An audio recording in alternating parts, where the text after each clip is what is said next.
Hello സുഹൃത്തുക്കളെ, ഇന്ന് രാത്രി നമ്മൾ പോകുന്നത് പുരാതന പേർഷ്യയുടെ കഥകളിലേക്കാണ്. 1001 രാവുകളുടെ താളുകളിൽ നിന്നും ഇറങ്ങിവന്ന നിഗൂഢതയും സാഹസികതയും നിറഞ്ഞ ഒരു ലോകത്തേക്ക്.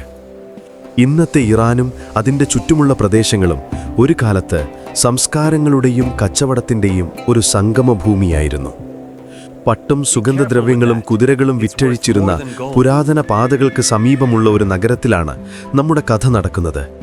ഇവിടെയാണ് ആലിബാബ എന്നു പേരുള്ള ഒരു പാവം മരം വെട്ടുകാരൻ ജീവിച്ചിരുന്നത്. കൂടെ അദ്ദേഹത്തിൻ്റെ നേർവിപരീതമായ സഹോദരൻ ഖാസിമും. ഒരാൾക്ക് കഷ്ടപ്പാടാണെങ്കിൽ മറ്റൊരാൾക്ക് സമ്പത്തിൻ്റെ അഹങ്കാരമായിരുന്നു. ഈ കഥയിൽ നമ്മൾ ഇവരുടെ ജീവിതം മാറിമറിയുന്നത് കാണാൻ പോകുകയാണ്. രണ്ട് സഹോദരന്മാർക്കിടയിലെ അന്തരത്തിൽ തുടങ്ങി ഒരു നിഗൂഢമായ ഗുഹയുടെ കണ്ടെത്തലിൽ കഥ പുരോഗമിക്കുന്നു. മറന്നുപോയൊരു വാക്കിൻ്റെ പേരിൽ ഖാസിം ആ ഗുഹയിൽ അകപ്പെടുന്നു. പിന്നീട് ആ ശരീരം ആരും കാണാതെ വീട്ടിലെത്തിക്കാൻ ആലിബാബയും അദ്ദേഹത്തിൻ്റെ വിശ്വസ്തയായ മോർജിയാനയും നടത്തുന്ന അതിബുദ്ധിപരമായ നീക്കങ്ങൾ നമ്മൾ കാണും. കള്ളന്മാർ ആലിബാബയുടെ വീട് കണ്ടെത്താനായി വാതിലിൽ അടയാളം വയ്ക്കുന്നതും മോർജിയാന ആ അടയാളം മറ്റു വീടുകളിലും വരച്ച് അവരെ കബളിപ്പിക്കുന്നതും കഥയ്ക്ക് പുതിയൊരു മാനം നൽകുന്നു. എന്നാൽ കള്ളന്മാരുടെ തലവൻ അത്ര പെട്ടെന്ന് തോൽവി സമ്മതിക്കുന്നില്ല. എണ്ണ വ്യാപാരിയായി വേഷം മാറി എണ്ണപാത്രങ്ങളിൽ കൊലയാളികളെ ഒളിപ്പിച്ച് അയാൾ ആലിബാബയുടെ വീട്ടിലെത്തുന്നു. അവിടെയും രക്ഷകയാവുന്നത് മോർജിയാനയാണ്. ഭരണികളിൽ ഒളിച്ചിരിക്കുന്ന കള്ളന്മാരെ അവൾ കണ്ടെത്തുകയും തിളച്ച എണ്ണ ഒഴിച്ച് അവരെ ഓരോരുത്തരായി കൊല്ലുകയും ചെയ്യുന്നു. അവസാനം ഒരു നൃത്തത്തിൻ്റെ രൂപത്തിൽ ആ കൊടുങ്കള്ളൻ്റെ അന്ത്യം കുറിക്കുന്നതോടെയാണ് ഈ കഥ പൂർണ്ണമാകുന്നത്. ഒറ്റ വാക്കിൽ പറഞ്ഞാൽ ഇതൊരു നിധിവേട്ടയുടെ മാത്രം കഥയല്ല, മറിച്ച് അതിജീവനത്തിൻ്റെയും ബുദ്ധിയുടെയും ചതിയുടെയും കഥയാണ്. ഒരു മരുഭൂമിയിലെ പാറക്കെട്ടുകൾക്കിടയിൽ പൊടിമണ്ണിൽ പുതഞ്ഞുകിടക്കുന്ന ആരും കാണാതെ മറഞ്ഞിരിക്കുന്ന ഒരു ഗുഹയുടെ കവാടമാണ് നമ്മുടെ ഈ കഥയുടെ കേന്ദ്രം. ഒരു മിനിറ്റ് സുഹൃത്തുക്കളെ, കഥ തുടങ്ങുന്നതിന് മുമ്പ് ഒരു കാര്യം. നിങ്ങൾ ഈ രാത്രി യാത്രകൾ ശരിക്കും ആസ്വദിക്കുന്നുണ്ടെങ്കിൽ വീഡിയോ ലൈക്ക് ചെയ്യാനും സ്ലംബർ സാഗ സബ്സ്ക്രൈബ് ചെയ്യാനും മറക്കരുത്. പിന്നെ നിങ്ങൾ എവിടെ നിന്നാണ് ഇത് കേൾക്കുന്നത്, ഇപ്പോൾ അവിടെ എത്ര സമയമായി എന്നതിനെക്കുറിച്ച് ഒരു കമൻ്റ് ഇടുക. കാരണം ആരൊക്കെ എവിടെ നിന്നൊക്കെയാണ് ഈ കഥ കേൾക്കുന്നതെന്ന് എനിക്ക് അറിയാൻ താല്പര്യമുണ്ട്. ഇപ്പോൾ നിങ്ങളുടെ ബെഡ്റൂം ലൈറ്റുകൾ ഡിം ചെയ്യുക. നല്ലൊരു പശ്ചാത്തല ശബ്ദത്തിനായി ആ ഫാൻ ഓൺ ചെയ്യുക. ഇന്ന് രാത്രിയിലെ ഈ യാത്രയിലേക്ക് നമുക്ക് ഒരുമിച്ച് മുന്നോട്ട് പോകാം. പുരാതന പേർഷ്യയിലെ തിരക്കേറിയൊരു നഗരത്തിലാണ് നമ്മളിപ്പോൾ. പൊടി നിറഞ്ഞ തിരിവുകളിലൂടെ ഒട്ടകങ്ങളും കഴുതകളും ഭാണ്ഡക്കെട്ടുകളുമായി നീങ്ങുന്നു. ചന്തയിൽ വ്യാപാരികളുടെ ഉച്ചത്തിലുള്ള വിലപേശലുകൾ കേൾക്കാം. ഈ നഗരത്തിൻ്റെ ഒത്ത നടുക്ക് പരസ്പരം അകലം പാലിച്ച് 2 വീടുകളുണ്ട്. ഒന്ന് ഖാസിം എന്ന ധനികനായ വ്യാപാരിയുടേതാണ്. ആ വീടിൻ്റെ മുറ്റത്ത് എപ്പോഴും ആഡംബരത്തിൻ്റെ അടയാളങ്ങളുണ്ട്. വില കൂടിയ പരവതാനികൾ കഴുകി ഉണക്കാനിട്ടിരിക്കുന്നു. ദാസന്മാർ ഓടി നടന്ന് പണിയെടുക്കുന്നു. വീടിനകത്തു നിന്ന് പലഹാരങ്ങളുടെയും സുഗന്ധദ്രവ്യങ്ങളുടെയും മണം പുറത്തേക്ക് ഒഴുകി വരുന്നു. ഖാസിം തൻ്റെ കച്ചവടത്തിൻ്റെ കണക്കുകൾ നോക്കി ഒരു ചാരുകസേരയിലിരിക്കുന്നു. അയാളുടെ മുഖത്ത് എപ്പോഴും ഒരുതരം ഗൗരവവും അഹങ്കാരവും നിറഞ്ഞിരുന്നു. സ്വന്തം കച്ചവട സാമ്രാജ്യം കെട്ടിപ്പടുത്തതിൻ്റെ തലക്കനം അയാളുടെ ഓരോ ചലനത്തിലും പ്രകടമാണ്. അവിടെ നിന്ന് കുറച്ചപ്പുറത്തായി ഒരിടുങ്ങിയ തെരുവിൻ്റെ ഓരത്ത് ആലിബാബയുടെ ചെറിയ വീടുണ്ട്. ആ വീടിനു മുന്നിൽ അങ്ങനെയുള്ള ബഹളങ്ങളൊന്നുമില്ല. ആകെ കേൾക്കാനുള്ളത് 3 കഴുതകളുടെ ശബ്ദം മാത്രം. ഈ കഴുതകളാണ് ആലിബാബയുടെ ഏക സമ്പാദ്യം. എല്ലാ ദിവസവും അതിരാവിലെ എഴുന്നേറ്റ് ഈ കഴുതകളെയും കൂട്ടി അയാൾ അടുത്തുള്ള വനത്തിലേക്ക് പോകും. ദിവസം മുഴുവൻ കാട്ടിൽ കഷ്ടപ്പെട്ട് മരം വെട്ടി ആ വിറക് നഗരത്തിൽ കൊണ്ടുവന്ന് വിറ്റാണ് അയാൾ ജീവിക്കുന്നത്. ഭാര്യയും മക്കളും അടങ്ങുന്ന ചെറിയ കുടുംബം പട്ടിണിയില്ലാതെ കഴിയുന്നത് ആ വരുമാനം കൊണ്ടാണ്. സ്വന്തം സഹോദരൻ വലിയ ധനികനായിട്ടും ആലിബാബ അയാളോട് സഹായം ചോദിക്കാൻ പോകാറില്ല. ഖാസിമിൻ്റെ പരിഹാസം നിറഞ്ഞ നോട്ടം സഹിക്കാൻ അയാൾക്ക് കഴിയുമായിരുന്നില്ല. അതുകൊണ്ട് തൻ്റെ ദാരിദ്ര്യത്തിൽ ആരോടും പരാതി പറയാതെ ഓരോ ദിവസവും അയാൾ അധ്വാനിച്ചു ജീവിക്കുന്നു. അന്നും പതിവ് പോലെ സൂര്യൻ ഉദിക്കുന്നതിനു മുൻപ് ആലിബാബ ഉണർന്നു. ഭാര്യ ഉണ്ടാക്കി വച്ച റൊട്ടിയുടെ ഒരു കഷ്ണം കഴിച്ച് കഴുതകളെയും തെളിച്ച് അയാൾ കാട്ടിലേക്ക് യാത്രയായി. നഗരത്തിൻ്റെ തിരക്കുകൾ തുടങ്ങുന്നതേയുള്ളൂ. കാട്ടിലേക്കുള്ള വഴി വിജനമാണ്. തണുത്ത കാറ്റേറ്റ് കഴുതകളുടെ കഴുത്തിലെ ചെറിയ മണികൾ കിലുങ്ങുന്ന ശബ്ദം കേട്ട് അയാൾ നടന്നു. വനത്തിലെത്തിയുടൻ തനിക്ക് പരിചിതമായൊരിടത്ത് കഴുതകളെ കെട്ടിയിട്ട് അയാൾ മരം വെട്ടാൻ തുടങ്ങി. കോടാലി മരത്തിൽ തട്ടുമ്പോഴുള്ള ശബ്ദം മാത്രം ആ നിശബ്ദതയിൽ മുഴങ്ങിക്കേട്ടു. ഉച്ചയോടെ ആവശ്യത്തിനുള്ള വിറക് ശേഖരിച്ചു കഴിഞ്ഞപ്പോൾ അയാൾക്ക് വല്ലാത്ത ക്ഷീണം തോന്നി. കഴുതപ്പുറത്ത് വിറക് കെട്ടിവെക്കുന്നതിന് മുൻപ് ഒരു വലിയ മരത്തിൻ്റെ തണലിൽ അല്പനേരം വിശ്രമിക്കാമെന്ന് അയാൾ കരുതി. കണ്ണുകൾ അടച്ച് പാവയിൽ ചാരിയിരുന്ന അയാളുടെ കാതുകളിലേക്ക് ദൂരെ നിന്ന് ഒരു ശബ്ദം ഒഴുകി വന്നു. അതൊരു സാധാരണ ശബ്ദമായിരുന്നില്ല. ഒരുപാട് കുതിരക്കുളമ്പടികൾ ഒരുമിച്ച് ഭൂമിയിൽ പതിക്കുന്നതുപോലുള്ള ഒരു പ്രകമ്പനം. ആലിബാബ ജാഗരൂകനായി. ഈ കാട്ടിൽ കുതിരകൾക്ക് എന്താണ് കാര്യം? സാധാരണ വേട്ടക്കാരോ പട്ടാളക്കാരോ ഈ ഭാഗത്തേക്ക് വരാറില്ല. ശബ്ദം അടുത്തേക്ക് വരുംതോറും അയാളുടെ ഉള്ളിൽ ഒരു ഭയം രൂപപ്പെട്ടു. ഇത് കൊള്ളക്കാരായിരിക്കുമോ? അയാൾ വേഗം അടുത്ത് കണ്ട ഒരു വലിയ മരത്തിനു മുകളിലേക്ക് വലിഞ്ഞു കയറി. ഇലകൾക്കിടയിൽ ആരും കാണാത്ത ഒരിടത്ത് ഒളിച്ചിരുന്നു. അയാളുടെ നെഞ്ചിടിപ്പ് ചെവിയിൽ മുഴങ്ങുന്നതുപോലെ തോന്നി. കുറച്ചു കഴിഞ്ഞപ്പോൾ ആ കുതിരകൾ അയാളുടെ കൺമുന്നിലെത്തി. ഏകദേശം 40ഓളം പേരുണ്ടായിരുന്നു അവർ. ഓരോരുത്തരുടെയും മുഖം കണ്ടാൽ പേടി തോന്നും.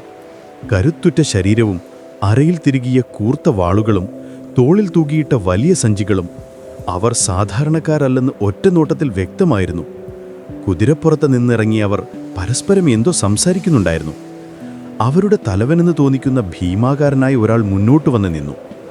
അവർ നിന്നിരുന്നത് ഒരു വലിയ പാറക്കെട്ടിന് മുന്നിലായിരുന്നു. കാഴ്ചയിൽ അതൊരു സാധാരണ പാറക്കെട്ട് മാത്രം. എന്നാൽ ആ തലവൻ പാറയ്ക്ക് മുന്നിൽ നിന്ന് ഉറക്കെ വിളിച്ചു പറഞ്ഞു, "തുറക്കൂ സിംസിം." ആലിബാബ അത്ഭുതത്തോടെ നോക്കി നിന്നു. ആ വാക്കു കേട്ടതും പാറക്കെട്ടിലൊരു വാതിൽ തുറന്നു വന്നു. ഒരു ഇരുണ്ടു ഗുഹയുടെ കവാടം. കള്ളന്മാർ ഓരോരുത്തരായി അവരുടെ തോളിലെ ഭാണ്ഡക്കെട്ടുകളുമായി ആ ഗുഹയ്ക്കുള്ളിലേക്ക് കയറിപ്പോയി. അവസാനം തലവനും അകത്തേക്ക് പോയതോടെ ആ വാതിൽ തനിയെ അടഞ്ഞു. ആലിബാബയ്ക്ക് ശ്വാസം അടക്കി പിടിച്ചിരിക്കാനേ കഴിഞ്ഞുള്ളൂ. താൻ കണ്ടത് സ്വപ്നമാണോ യാഥാർത്ഥ്യമാണോ എന്ന് അയാൾക്ക് സംശയമായി. കുറേ നേരം കഴിഞ്ഞപ്പോൾ ആ വാതിൽ വീണ്ടും തുറന്നു. കള്ളന്മാർ ഓരോരുത്തരായി പുറത്തേക്ക് വന്നു. ഇപ്പോൾ അവരുടെ തോളിലെ സഞ്ചികൾ ഖാലിയായിരുന്നു. എല്ലാവരും പുറത്തിറങ്ങിയ ശേഷം തലവൻ വീണ്ടും പാറയെ നോക്കി പറഞ്ഞു, "അടയോ സിംസിം." ആ വാതിലൊരു ശബ്ദവുമില്ലാതെ അടഞ്ഞു. പാറക്കെട്ട് പഴയതുപോലെയായി. അവർ കുതിരപ്പുറത്ത് കയറി വന്ന വഴിയെ തിരിച്ചുപോയി. അവരുടെ കുളമ്പടി ശബ്ദം ദൂരെ കേൾക്കാതായെന്ന് ഉറപ്പായപ്പോൾ മാത്രമാണ് ആലിബാബയ്ക്ക് ശ്വാസം നേരെ വീണത്. അയാൾ മരത്തിൽ നിന്നിറങ്ങി. ഉള്ളിൽ ഭയവും ആകാംക്ഷയും ഒരുപോലെ നിറഞ്ഞു. ആ പാറക്കെട്ടിനടുത്തേക്ക് നടക്കുമ്പോൾ അയാളുടെ കാലുകൾ വിറയ്ക്കുന്നുണ്ടായിരുന്നു. എന്തായിരിക്കും ആ ഗുഹയ്ക്കുള്ളിൽ? കള്ളന്മാരെന്തിനാണ് അങ്ങോട്ട് പോയത്? ആ വാക്കുകൾ താൻ പറഞ്ഞാൽ വാതിൽ തുറക്കുമോ? പല ചോദ്യങ്ങളും അയാളുടെ മനസ്സിലൂടെ കടന്നുപോയി. ഒടുവിൽ ധൈര്യം സംഭരിച്ച് അയാൾ ആ പാറയ്ക്ക് മുന്നിൽ നിന്നു. ചുറ്റും നോക്കി ആരുമില്ലെന്ന് ഉറപ്പുവരുത്തി. എന്നിട്ട് പതുക്കെ പറഞ്ഞു, "തുറക്കൂ സിംസിം." അത്ഭുതം! അയാളുടെ കൺമുന്നിലും ആ വാതിൽ തുറന്നു. ഒരു നിമിഷം സ്തബ്ധനായി നിന്ന ശേഷം അയാൾ മെല്ലെ ഗുഹയുടെ ഉള്ളിലേക്ക് കാലെടുത്തു വെച്ചു. അകത്തെ കാഴ്ച കണ്ട് അയാളുടെ കണ്ണുകൾ മഞ്ഞളിച്ചുപോയി. അതൊരു സാധാരണ ഗുഹയായിരുന്നില്ല. അതൊരു നിധിശേഖരമായിരുന്നു. സ്വർണ്ണ നാണയങ്ങൾ കൂമ്പാരമായി കൂട്ടിയിട്ടിരിക്കുന്നു. വിലപിടിപ്പുള്ള രത്നങ്ങളും മുത്തുകളും ആഭരണങ്ങളും ചാക്കുകളിൽ നിറച്ചു വച്ചിരിക്കുന്നു. പട്ടും മറ്റു വില കൂടിയ തുണിത്തരങ്ങളും ഒരിടത്ത് അടുക്കി വച്ചിരിക്കുന്നു. ആ മുറിയിലെ വെളിച്ചം പോലും ആ സ്വർണത്തിൽ തട്ടി പ്രതിഫലിക്കുന്നതായിരുന്നു. തൻ്റെ ജീവിതത്തിൽ ഇന്നുവരെ കണ്ടിട്ടില്ലാത്തത്രയും വലിയ സമ്പത്തിന് മുന്നിലാണ് താൻ നിൽക്കുന്നതെന്ന് ആലിബാബയ്ക്ക് വിശ്വസിക്കാനായില്ല. ഒരു നിമിഷം ആ നിധി മുഴുവൻ സ്വന്തമാക്കിയാലോ എന്ന് അയാൾ ആലോചിച്ചു. പക്ഷെ ആ അത്യാഗ്രഹം അയാളെ കീഴടക്കിയില്ല. തനിക്കിപ്പോൾ വേണ്ടത് ഈ ദാരിദ്ര്യത്തിൽ നിന്നൊരു മോചനമാണ്. കുറച്ച് സ്വർണ്ണ നാണയങ്ങൾ മതി അതിന്. അയാൾ തൻ്റെ കൂടെ ഉണ്ടായിരുന്ന കാലിച്ചാക്കുകൾ എടുത്ത് അതിൽ നിറയെ സ്വർണ്ണ നാണയങ്ങൾ വാരി നിറച്ചു. 3 കഴുതകൾക്ക് ചുമക്കാൻ പാകത്തിന് മാത്രം. കൂടുതലെടുക്കാൻ അയാൾക്ക് ഭയം തോന്നി. ആ നിധി കള്ളന്മാരുടേതാണെന്ന് അയാൾ ഓർത്തു. അവർ തിരിച്ചു വന്നാൽ തൻ്റെ ജീവൻ അപകടത്തിലാകും. അയാൾ വേഗം ഗുഹയ്ക്ക് പുറത്തിറങ്ങി. "അടയൂ സിംസിം" എന്ന് പറഞ്ഞതും ആ കവാടം അടഞ്ഞു. അയാൾ ആ സ്വർണം നിറച്ച ചാക്കുകൾ വിറകിനടിയിൽ ഒളിപ്പിച്ച് കഴുതപ്പുറത്തു വെച്ചു. എന്നിട്ട് ആരുടെയും കണ്ണിൽപ്പെടാതെ വേഗം വീട്ടിലേക്ക് യാത്ര തിരിച്ചു. ആ യാത്രയിലുടനീളം അയാളുടെ ഹൃദയം പടപടായി ഇടിച്ചുകൊണ്ടിരുന്നു. തൻ്റെ ജീവിതം ഇനി ഒരിക്കലും പഴയതുപോലെ ആയിരിക്കില്ല എന്ന ചിന്ത അയാളെ ഒരേ സമയം സന്തോഷിപ്പിക്കുകയും ഭയപ്പെടുത്തുകയും ചെയ്തു.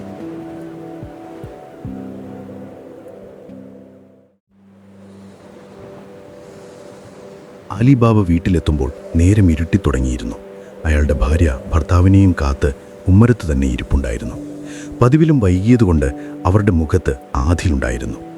കഴുതപ്പുറത്തെ വിറകുകെട്ടുകൾക്ക് സാധാരണയിലധികം ഭാരമുണ്ടെന്ന് ഒറ്റ നോട്ടത്തിൽ അവർക്ക് മനസ്സിലായി. ആലിബാബ ഒന്നും മിണ്ടാതെ കഴുതകളെ തൊഴുത്തിൽ കൊണ്ടുപോയി കെട്ടി. എന്നിട്ട് ആ ചാക്കുകൾ രഹസ്യമായി അകത്തെ മുറിയിലേക്ക് ചുമന്നുകൊണ്ടുപോയി. ഭാര്യയ്ക്ക് ഒന്നും മനസ്സിലായില്ല. ഇതെന്താണ് ഇത്രയും ഭാരമുള്ള ചാക്കുകളിൽ? അവർ ചോദിച്ചു. അലിബാബ വാതിലടച്ച് കുറ്റിയിട്ട ശേഷം ആ ചാക്കുകളുടെ കെട്ടഴിച്ചു. സ്വർണ്ണ നാണയങ്ങൾ നിലത്തേക്കൊഴുകി വീണപ്പോൾ ആ സ്ത്രീയുടെ കണ്ണുകൾ വിടർന്നു. നിലവിളിക്കാൻ തുടങ്ങിയ അവരെ അലിബാബ വാ പൊത്തിപ്പിടിച്ചു. ശബ്ദമുണ്ടാക്കരുത്, ആരെങ്കിലും കേൾക്കും, അയാൾ മെല്ലെ പറഞ്ഞു. അവരുടെ ജീവിതത്തിൽ അന്നുവരെ അങ്ങനെയൊരു കാഴ്ച കണ്ടിട്ടില്ലായിരുന്നു. നിലത്ത് ചിതറിക്കിടക്കുന്ന സ്വർണ്ണ നാണയങ്ങൾ മണ്ണെണ്ണ വിളക്കിൻ്റെ വെളിച്ചത്തിൽ തിളങ്ങുന്നു. അവർക്കത് വിശ്വസിക്കാനായില്ല. ഇതെവിടെ നിന്ന് കിട്ടി? നിങ്ങൾ മോഷ്ടിച്ചതാണോ? അവരുടെ ശബ്ദം വിറച്ചു. അലിബാബ താൻ കാട്ടിൽ കണ്ട കാര്യങ്ങളും കള്ളന്മാരെയും ആ അത്ഭുത ഗുഹയെയും കുറിച്ച് ഭാര്യയോട് വിശദമായി പറഞ്ഞു. എല്ലാം കേട്ടുകഴിഞ്ഞപ്പോൾ അവരുടെ ഭയം മാറി ആ സ്ഥാനം അത്ഭുതം കൈയടക്കി. അവർ ആ സ്വർണ്ണ നാണയങ്ങൾ കയ്യിലെടുത്ത് നോക്കി. തങ്ങളുടെ കഷ്ടപ്പാടുകൾക്ക് ഒരറുതി വന്നിരിക്കുന്നു എന്ന് അവർക്ക് തോന്നി. നമുക്ക് ഇതൊന്ന് എണ്ണിത്തിട്ടപ്പെടുത്തണം, ഭാര്യ പറഞ്ഞു. അതിനെന്തിനാണ് എണ്ണുന്നത്?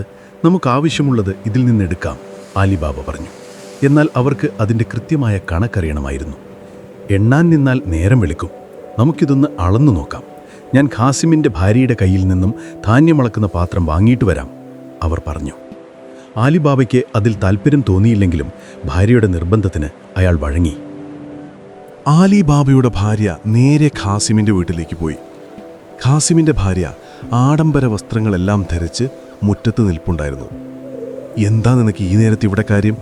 അവർ പുച്ഛത്തോടെ ചോദിച്ചു. ഒന്നുമില്ല ചേട്ടത്തി, ഞങ്ങൾക്ക് കുറച്ച് ധാന്യം കിട്ടിയിട്ടുണ്ട്. അതൊന്ന് അളക്കാൻ നിങ്ങളുടെ അളവ് പാത്രമൊന്നും തരുമോ? അവൾ വിനയത്തോടെ ചോദിച്ചു.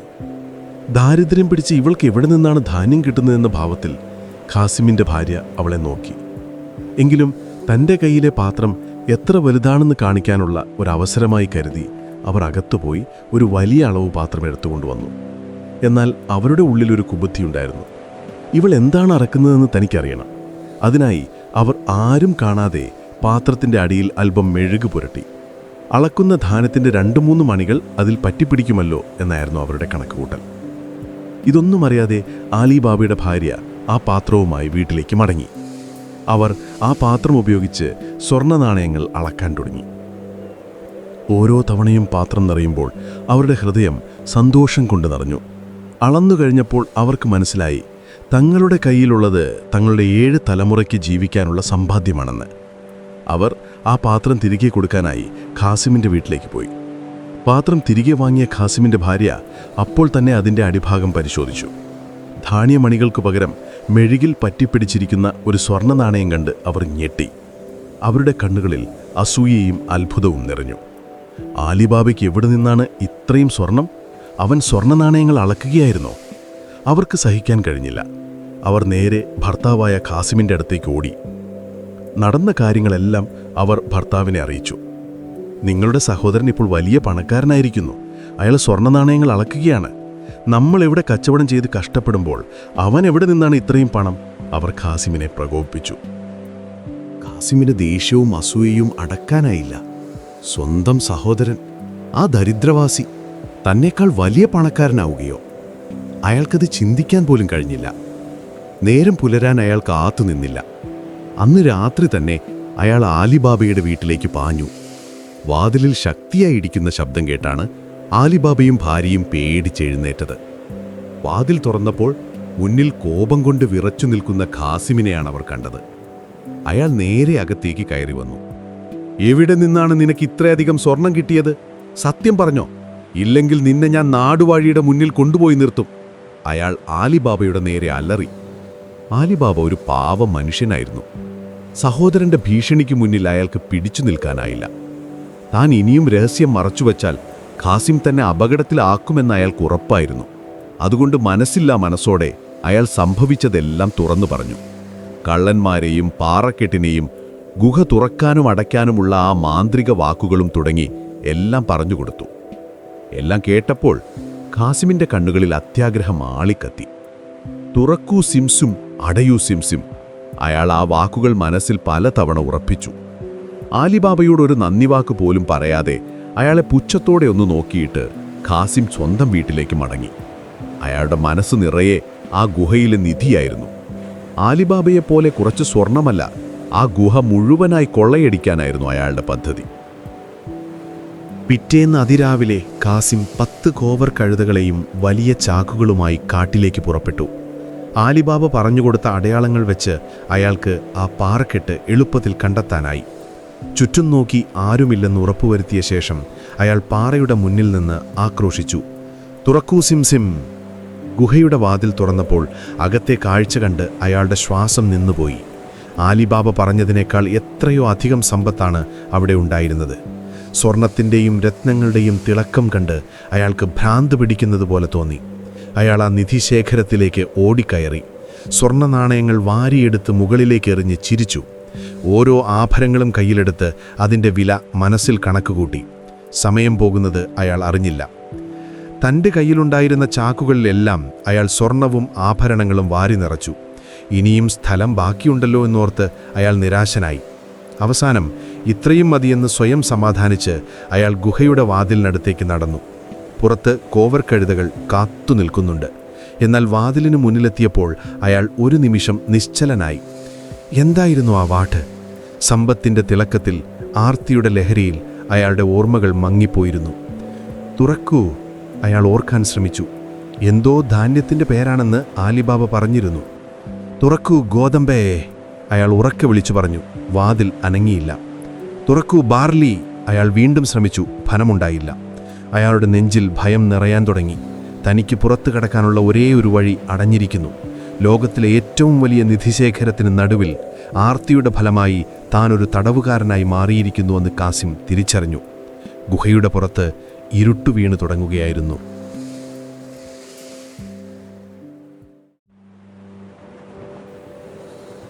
ഗുഹയുടെ തണുത്ത നിശബ്ദതയിൽ ഖാസിം ഒറ്റപ്പെട്ടുപോയി.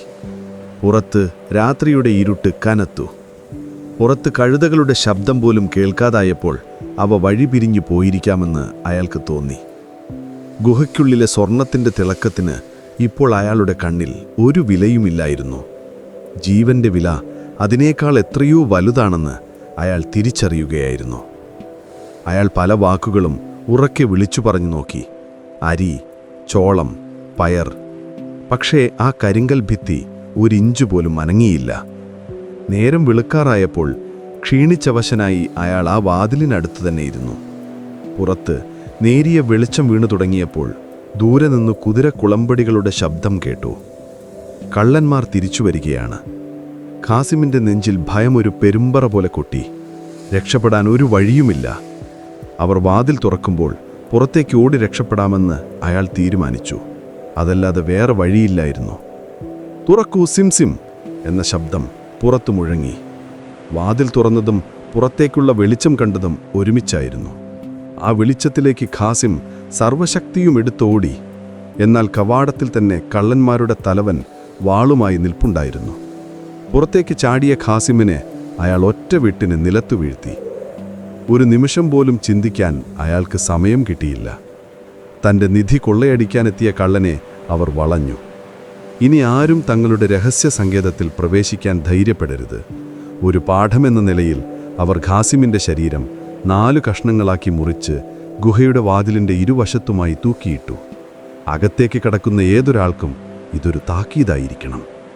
തങ്ങളുടെ ജോലി കഴിഞ്ഞ് അവർ പുതിയ കൊള്ളമുതലുമായി വീണ്ടും ഗുഹയ്ക്കുള്ളിലേക്ക് പോയി.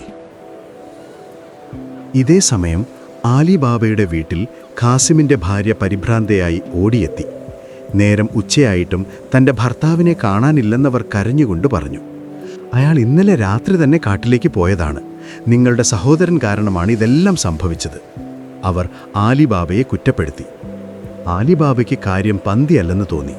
ഖാസിമിൻ്റെ അത്യാഗ്രഹം അപകടത്തിൽ കൊണ്ടെത്തിച്ചിരിക്കുമെന്ന് അയാൾക്കുറപ്പായിരുന്നു.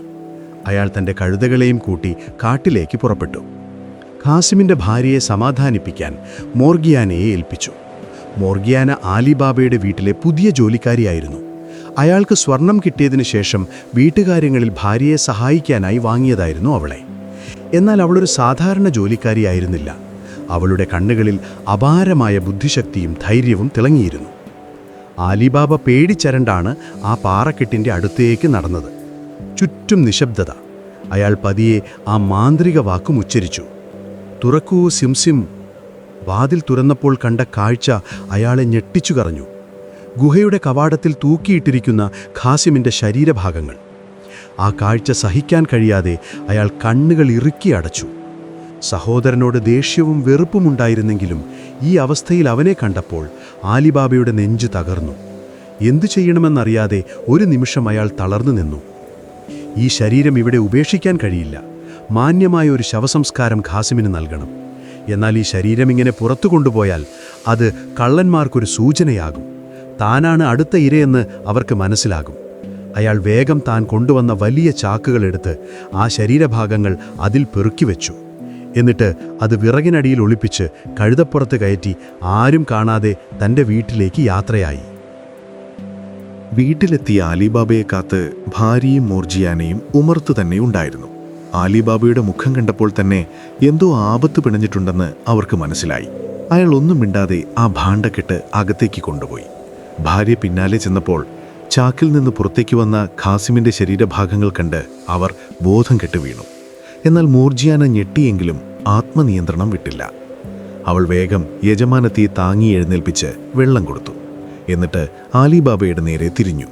ഇനി എന്ത് ചെയ്യാനാണ് ഭാവം? ഇത് പുറത്തറിഞ്ഞാൽ നമ്മൾ എല്ലാവരും അപകടത്തിലാകും.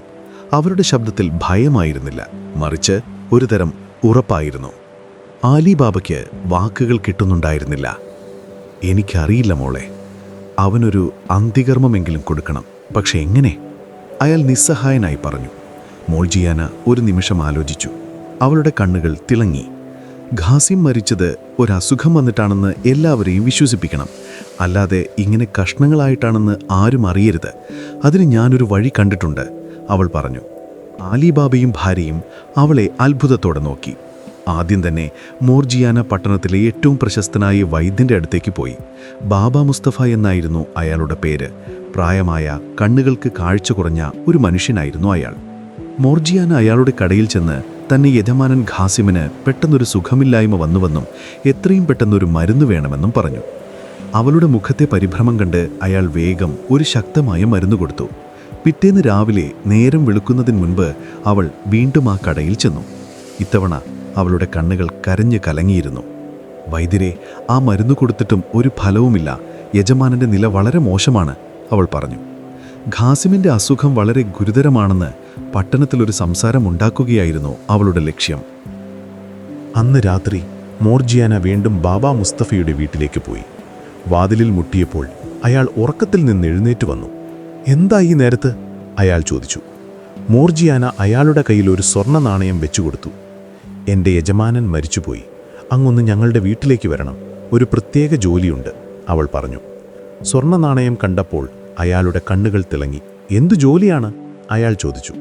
അത് പറയാൻ കഴിയില്ല. അങ്ങയുടെ കണ്ണുകൾ ഞാൻ തുണി കൊണ്ട് കെട്ടും. എന്നിട്ട് കൊണ്ടുപോയി ജോലി കഴിഞ്ഞാൽ തിരികെ ഇവിടെ എത്തിക്കും. സമ്മതമാണെങ്കിൽ ഇനിയും സ്വർണം തരാം. മോർജിയാനയുടെ ശബ്ദം ഉറച്ചതായിരുന്നു. അല്പം മടിച്ചെങ്കിലും കൂടുതൽ സ്വർണം കിട്ടുമെന്നറിഞ്ഞപ്പോൾ അയാൾ സമ്മതിച്ചു. മോർജിയാന ബാബ മുസ്തഫയുടെ കണ്ണുകൾ ഒരു കറുത്ത തുണി കൊണ്ട് വരിഞ്ഞുകെട്ടി. എന്നിട്ട് അയാളുടെ കൈപിടിച്ച് ആലിബാബയുടെ വീട്ടിലേക്ക് നടത്തിക്കൊണ്ടുപോയി. വളഞ്ഞ വഴികളിലൂടെ ഒരുപാട് നേരം നടത്തിയതുകൊണ്ട് താൻ എങ്ങോട്ടാണ് പോകുന്നതെന്ന് അയാൾക്കൊരെത്തും പിടിയും കിട്ടിയില്ല. ഒടുവിൽ ഖാസിമിൻ്റെ ശരീരം കിടത്തിയിരുന്ന മുറിയിലേക്ക് അവൾ അയാളെ കൊണ്ടുപോയി. അവിടെ എത്തിയ ശേഷം അവൾ അയാളുടെ കണ്ണുകളിലെ കെട്ടഴിച്ചു. മുറിയിലെ അരണ്ട വെളിച്ചത്തിൽ കഷ്ണങ്ങളാക്കി വച്ച ശരീരം കണ്ട് അയാൾ ഞെട്ടിവിറച്ചു. ഇതെന്താണ്? അയാൾ ഭയത്തോടെ ചോദിച്ചു.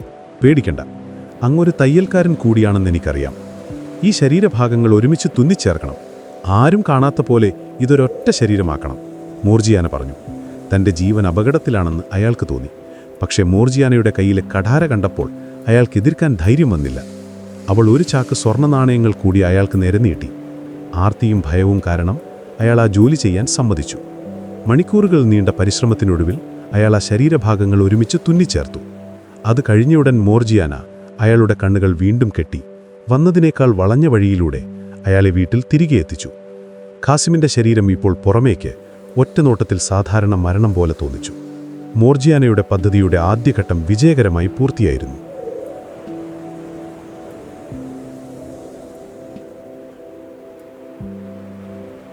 ഖാസിമിൻ്റെ ശവസംസ്കാര ചടങ്ങുകൾ വളരെ ലളിതമായി അധികമാരെയും അറിയിക്കാതെ അവർ നടത്തി.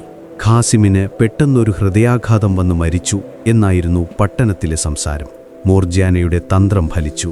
ആരും ഒന്നും സംശയിച്ചില്ല. ദിവസങ്ങൾ കടന്നുപോയി. ആലിബാബ തൻ്റെ സഹോദരൻ്റെ കട ഏറ്റെടുത്ത് നടത്താൻ തുടങ്ങി. ഗുഹയിൽ നിന്നുകൊണ്ടുവന്ന സ്വർണം ഉപയോഗിച്ച് അയാൾ കച്ചവടം വിപുലമാക്കി. ആരും സംശയിക്കാത്ത രീതിയിൽ പതിയെ പതിയെ അയാൾ ഒരു ധനികനായി മാറി. ആ ചെറിയ വീട് പുതുക്കി പണിതു. എന്നാൽ ആ പഴയ വാതിൽ മാത്രം അയാൾ മാറ്റിയില്ല. എന്തുകൊണ്ടോ ആ വാതിൽ തൻ്റെ ഭാഗ്യത്തിൻ്റെ തുടക്കമാണെന്ന് അയാൾ വിശ്വസിച്ചു. മോർജിയാന ഇപ്പോഴും ആ വീട്ടിലെ വിശ്വസ്തയായ കാര്യസ്ഥയായി തുടർന്നു. അവളുടെ കണ്ണുകൾക്ക് എപ്പോഴും ഒരു ജാഗ്രതയുണ്ടായിരുന്നു. അപകടം എപ്പോൾ വേണമെങ്കിലും വരാം എന്ന് അവർക്കറിയാമായിരുന്നു. അതേസമയം കാട്ടിലെ ഗുഹയിൽ കള്ളന്മാർ തിരിച്ചെത്തി. പുതിയൊരു കൊള്ളമുതലുമായി ആവേശത്തോടെ ഗുഹയിലേക്ക് കയറിയ അവർ ഒരു നിമിഷം സ്തബ്ധരായി നിന്നുപോയി. തങ്ങൾ കെട്ടിത്തൂക്കിയിരുന്ന ആ ശരീരം അവിടെയില്ല. ഗുഹയുടെ കവാടം ശൂന്യമായിരിക്കുന്നു. കള്ളന്മാരുടെ തലവന്റെ മുഖം കോപം കൊണ്ട് ചുവന്നു. ഇതെങ്ങനെ സംഭവിച്ചു? അയാൾ അലറി. നമ്മളല്ലാതെ മറ്റാരോ ഈ ഗുഹയിൽ കയറിയിരിക്കുന്നു. അവർ അകത്തേക്ക് ഓടിച്ചെന്ന് നിധിശേഖരം പരിശോധിച്ചു. ഒറ്റനോട്ടത്തിലൊന്നും നഷ്ടപ്പെട്ടതായി തോന്നിയില്ല. പക്ഷേ തലവൻ ഉറപ്പായിരുന്നു. അയാൾ ഒറ്റയ്ക്കല്ല വന്നത്. അവനൊരു കൂട്ടാളിയുണ്ട്. ആ കൂട്ടാളിയാണ് ഈ ശരീരം കൊണ്ടുപോയത്. അതിനർത്ഥം നമ്മുടെ രഹസ്യം ഇപ്പോഴും പുറത്താണ്. ഈ ഗുഹയെക്കുറിച്ചും നമ്മളെക്കുറിച്ചും അറിയുന്ന ഒരാൾ ഇപ്പോഴും ആ പട്ടണത്തിൽ ജീവിച്ചിരിപ്പുണ്ട്. അയാളുടെ വാക്കുകൾ കേട്ട് കള്ളന്മാരെല്ലാം ഭയന്നു. തങ്ങളുടെ ജീവനാണ് അപകടത്തിൽ. നമ്മൾ അവനെ കണ്ടെത്തണം. കണ്ടെത്തി ഈ ലോകത്ത് നിന്ന് തന്നെ ഇല്ലാതാക്കണം, തലവൻ പ്രഖ്യാപിച്ചു. അതിനായി നിങ്ങളിൽ ഏറ്റവും ബുദ്ധിമാനും തന്ത്രശാലിയുമായ ഒരാൾ പട്ടണത്തിലേക്ക് പോകണം. അവിടെ എവിടെയോ ഒരു വീട്ടിൽ ഒരാൾ പെട്ടെന്ന് മരിച്ചതായി ഒരു വാർത്തയുണ്ടാകും. ആ മരണമാണ് നമ്മുടെ വഴികാട്ടി. ആ വീട് കണ്ടെത്തുക. എന്നിട്ട് നമുക്ക് മനസ്സിലാകുന്ന ഒരടയാളം ആ വീടിന് മുന്നിൽ വയ്ക്കുക. ഇന്ന് രാത്രി നമ്മൾ ആ പട്ടണം കത്തിക്കും. തലവൻ ആ ദൗത്യത്തിനായി തിരഞ്ഞെടുത്തത് തൻ്റെ വലം കൈയായ ഒരു കള്ളനെയായിരുന്നു. കാഴ്ചയിൽ ഒരു സാധാരണക്കാരനെ പോലെ തോന്നിക്കുന്ന, എന്നാൽ ചെന്നായയുടെ സൂക്ഷ്മതയുള്ള ഒരാളായിരുന്നു അവൻ. അവൻ വേഷം മാറി ഒരു സാധാരണ യാത്രക്കാരനെ പോലെ പട്ടണത്തിലേക്ക് പുറപ്പെട്ടു. പട്ടണത്തിലെത്തിയ അവൻ നേരെ പോയത് ഒരു സത്രത്തിലേക്കാണ്. അവിടെ ഇരുന്ന് സത്രം സൂക്ഷിപ്പുകാരനോടും മറ്റു യാത്രക്കാരോടും സംസാരത്തിലേർപ്പെട്ടു. പട്ടണത്തിലെ പുതിയ വിശേഷങ്ങൾ എന്തെല്ലാമാണെന്ന് അവൻ വളരെ തന്ത്രപരമായി ചോദിച്ചറിഞ്ഞു. പലരും പലതും പറഞ്ഞു. എന്നാൽ ഖാസിമിൻ്റെ മരണത്തെക്കുറിച്ച് ആരും ഒന്നും സൂചിപ്പിച്ചില്ല. കാരണം അതൊരു സാധാരണ മരണമായാണ് എല്ലാവരും കരുതിയത്. ദിവസങ്ങൾ കടന്നുപോയി. കള്ളന് പ്രതീക്ഷ നഷ്ടപ്പെട്ടു തുടങ്ങി. ആരും സംശയാസ്പദമായൊരു മരണത്തെക്കുറിച്ച് സംസാരിക്കുന്നില്ല. ഒരു പക്ഷേ താൻ തെറ്റായ വഴിക്കാണോ അന്വേഷിക്കുന്നതെന്ന് അവൻ ചിന്തിച്ചു തുടങ്ങി. അങ്ങനെയിരിക്കെയാണ് പട്ടണത്തിലെ വൈദ്യന്മാരെയും മരുന്ന് കച്ചവടക്കാരെയും സമീപിച്ച് വിവരങ്ങൾ ശേഖരിക്കാമെന്ന ആശയം അവൻ ഉദിച്ചത്. അസ്വാഭാവികമായ ഒരു മരണമാണെങ്കിൽ തീർച്ചയായും ഒരു വൈദ്യൻ അതിലുൾപ്പെട്ടിരിക്കും. അവൻ ഓരോ വൈദ്യൻ്റെയും കടയിൽ കയറിയിറങ്ങി. ഓരോരുത്തരോടും ഓരോ അസുഖത്തിൻ്റെ പേര് പറഞ്ഞ് മരുന്ന് വാങ്ങി. അതിനിടയിൽ അടുത്തിടെ എന്തെങ്കിലും വിചിത്രമായ കേസുകൾ വന്നിരുന്നോ എന്ന് സംഭാഷണമധ്യേ ചോദിച്ചു. ആരും സംശയാസ്പദമായി ഒന്നും പറഞ്ഞില്ല. അവസാനം അവൻ ബാബ മുസ്തഫയുടെ കടയുടെ മുന്നിലെത്തി. പ്രായം ചെന്ന് കാഴ്ച മങ്ങിയ ആ മനുഷ്യൻ തൻ്റെ കടയുടെ മുന്നിലിരുന്ന് എന്തോ പൊടിക്കുന്ന തിരക്കിലായിരുന്നു. അവനൊരു പ്രതീക്ഷ തോന്നി. ഈ മനുഷ്യനെ കൊണ്ട് കാര്യമുണ്ടാകുമെന്ന് അവൻ്റെ ഉൾമനസ് പറഞ്ഞു. അവൻ ബാബ മുസ്തഫയുടെ അടുത്തേക്ക് ചെന്നു. മുത്തച്ഛ, എനിക്ക് കണ്ണിന് ഭയങ്കര വേദന, കാഴ്ച മങ്ങിപ്പോകുന്നു. എന്തെങ്കിലും നല്ല മരുന്നുണ്ടോ? അവൻ ചോദിച്ചു. ബാബ മുസ്തഫ അവനെ അടിമുടി നോക്കി. നിന്റെ കണ്ണിന് ഒരു കുഴപ്പവുമില്ലല്ലോ ചെറുപ്പക്കാരാ. നിന്റെ നോട്ടം കണ്ടാൽ പരുന്തിൻ്റെ കണ്ണാണെന്ന് തോന്നും, അയാൾ പറഞ്ഞു. കള്ളൻ ചിരിച്ചു. അങ്ങയുടെ കണ്ണ് കണ്ടാൽ ആർക്കും മനസ്സിലാകും അങ്ങ് എത്ര വലിയ വൈദ്യനാണെന്ന്. ഈ പട്ടണത്തിലെ ഏറ്റവും വലിയ വൈദ്യൻ അങ്ങാണെന്ന് ഞാൻ കേട്ടിട്ടുണ്ട്. ആ പുകഴ്ത്തൽ കേട്ട് ബാബ മുസ്തഫയുടെ മുഖം വിടർന്നു. അതെ, നീ പറഞ്ഞത് ശരിയാണ്. എൻ്റെ അത്രയും അനുഭവ സമ്പത്തുള്ള വൈദ്യന്മാർ ഇവിടെ വേറെ ആരുമില്ല. ഞാൻ കൈവയ്ക്കാത്ത അസുഖങ്ങളില്ല, അയാൾ അഹങ്കാരത്തോടെ പറഞ്ഞു. കള്ളൻ മെല്ലെ വിഷയത്തിലേക്ക് കടന്നു. അങ്ങ് പല അത്ഭുതങ്ങളും ചെയ്തിട്ടുണ്ടെന്ന് ഞാൻ കേട്ടിട്ടുണ്ട്. മരിച്ചുപോയവരെ പോലും ജീവിപ്പിച്ചിട്ടുണ്ടെന്ന് ചിലർ പറയുന്നു. അവനൊരു ചൂണ്ടയിട്ടു. ഏയ്, അങ്ങനൊന്നുമില്ല. പക്ഷെ മരിച്ചവരെ പോലെ ആക്കാൻ എന്നെ കൊണ്ട് കഴിയും. അയാൾ സ്വയം നിയന്ത്രിക്കാനാവാതെ പറഞ്ഞുപോയി. ആ വാക്ക് കേട്ടതും കള്ളന്റെ കാതുകൾ കൂർത്തു. മരിച്ചവരെ പോലെ ആക്കാനോ? അതെങ്ങനെ? അവൻ അത്ഭുതം നടിച്ചു. അതായത്, കുറച്ചുനാൾ മുൻപ് എന്നെ ഒരാൾ രാത്രിയിൽ വിളിച്ചുകൊണ്ടുപോയി. എൻ്റെ കണ്ണുകൾ കെട്ടിയിരുന്നു. എന്നിട്ട് കഷ്ണങ്ങളായി മുറിച്ച ഒരു ശരീരം തുന്നിച്ചേർക്കാൻ ആവശ്യപ്പെട്ടു.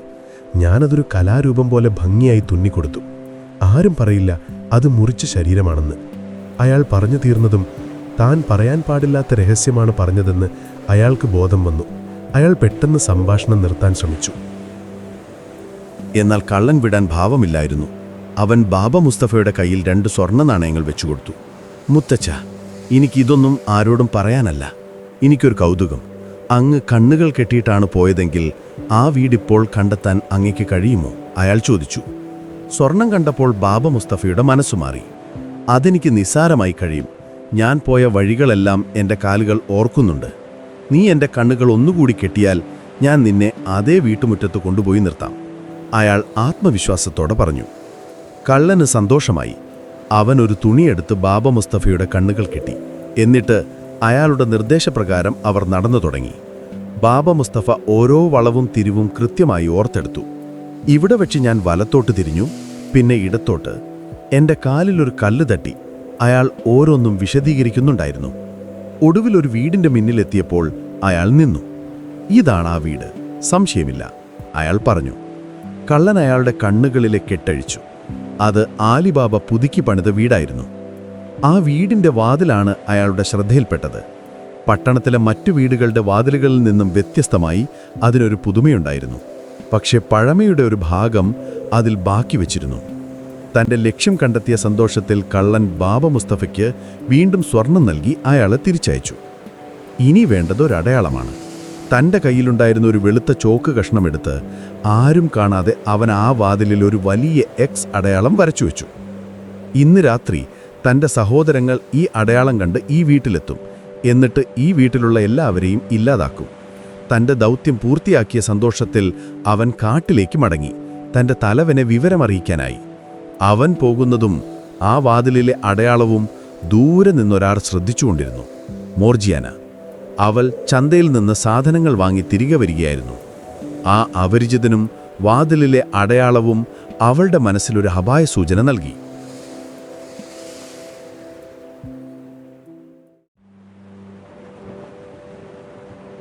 മോർജിയാന ഒരു നിമിഷം ആ വാതിലിലേക്ക് തന്നെ നോക്കി നിന്നു.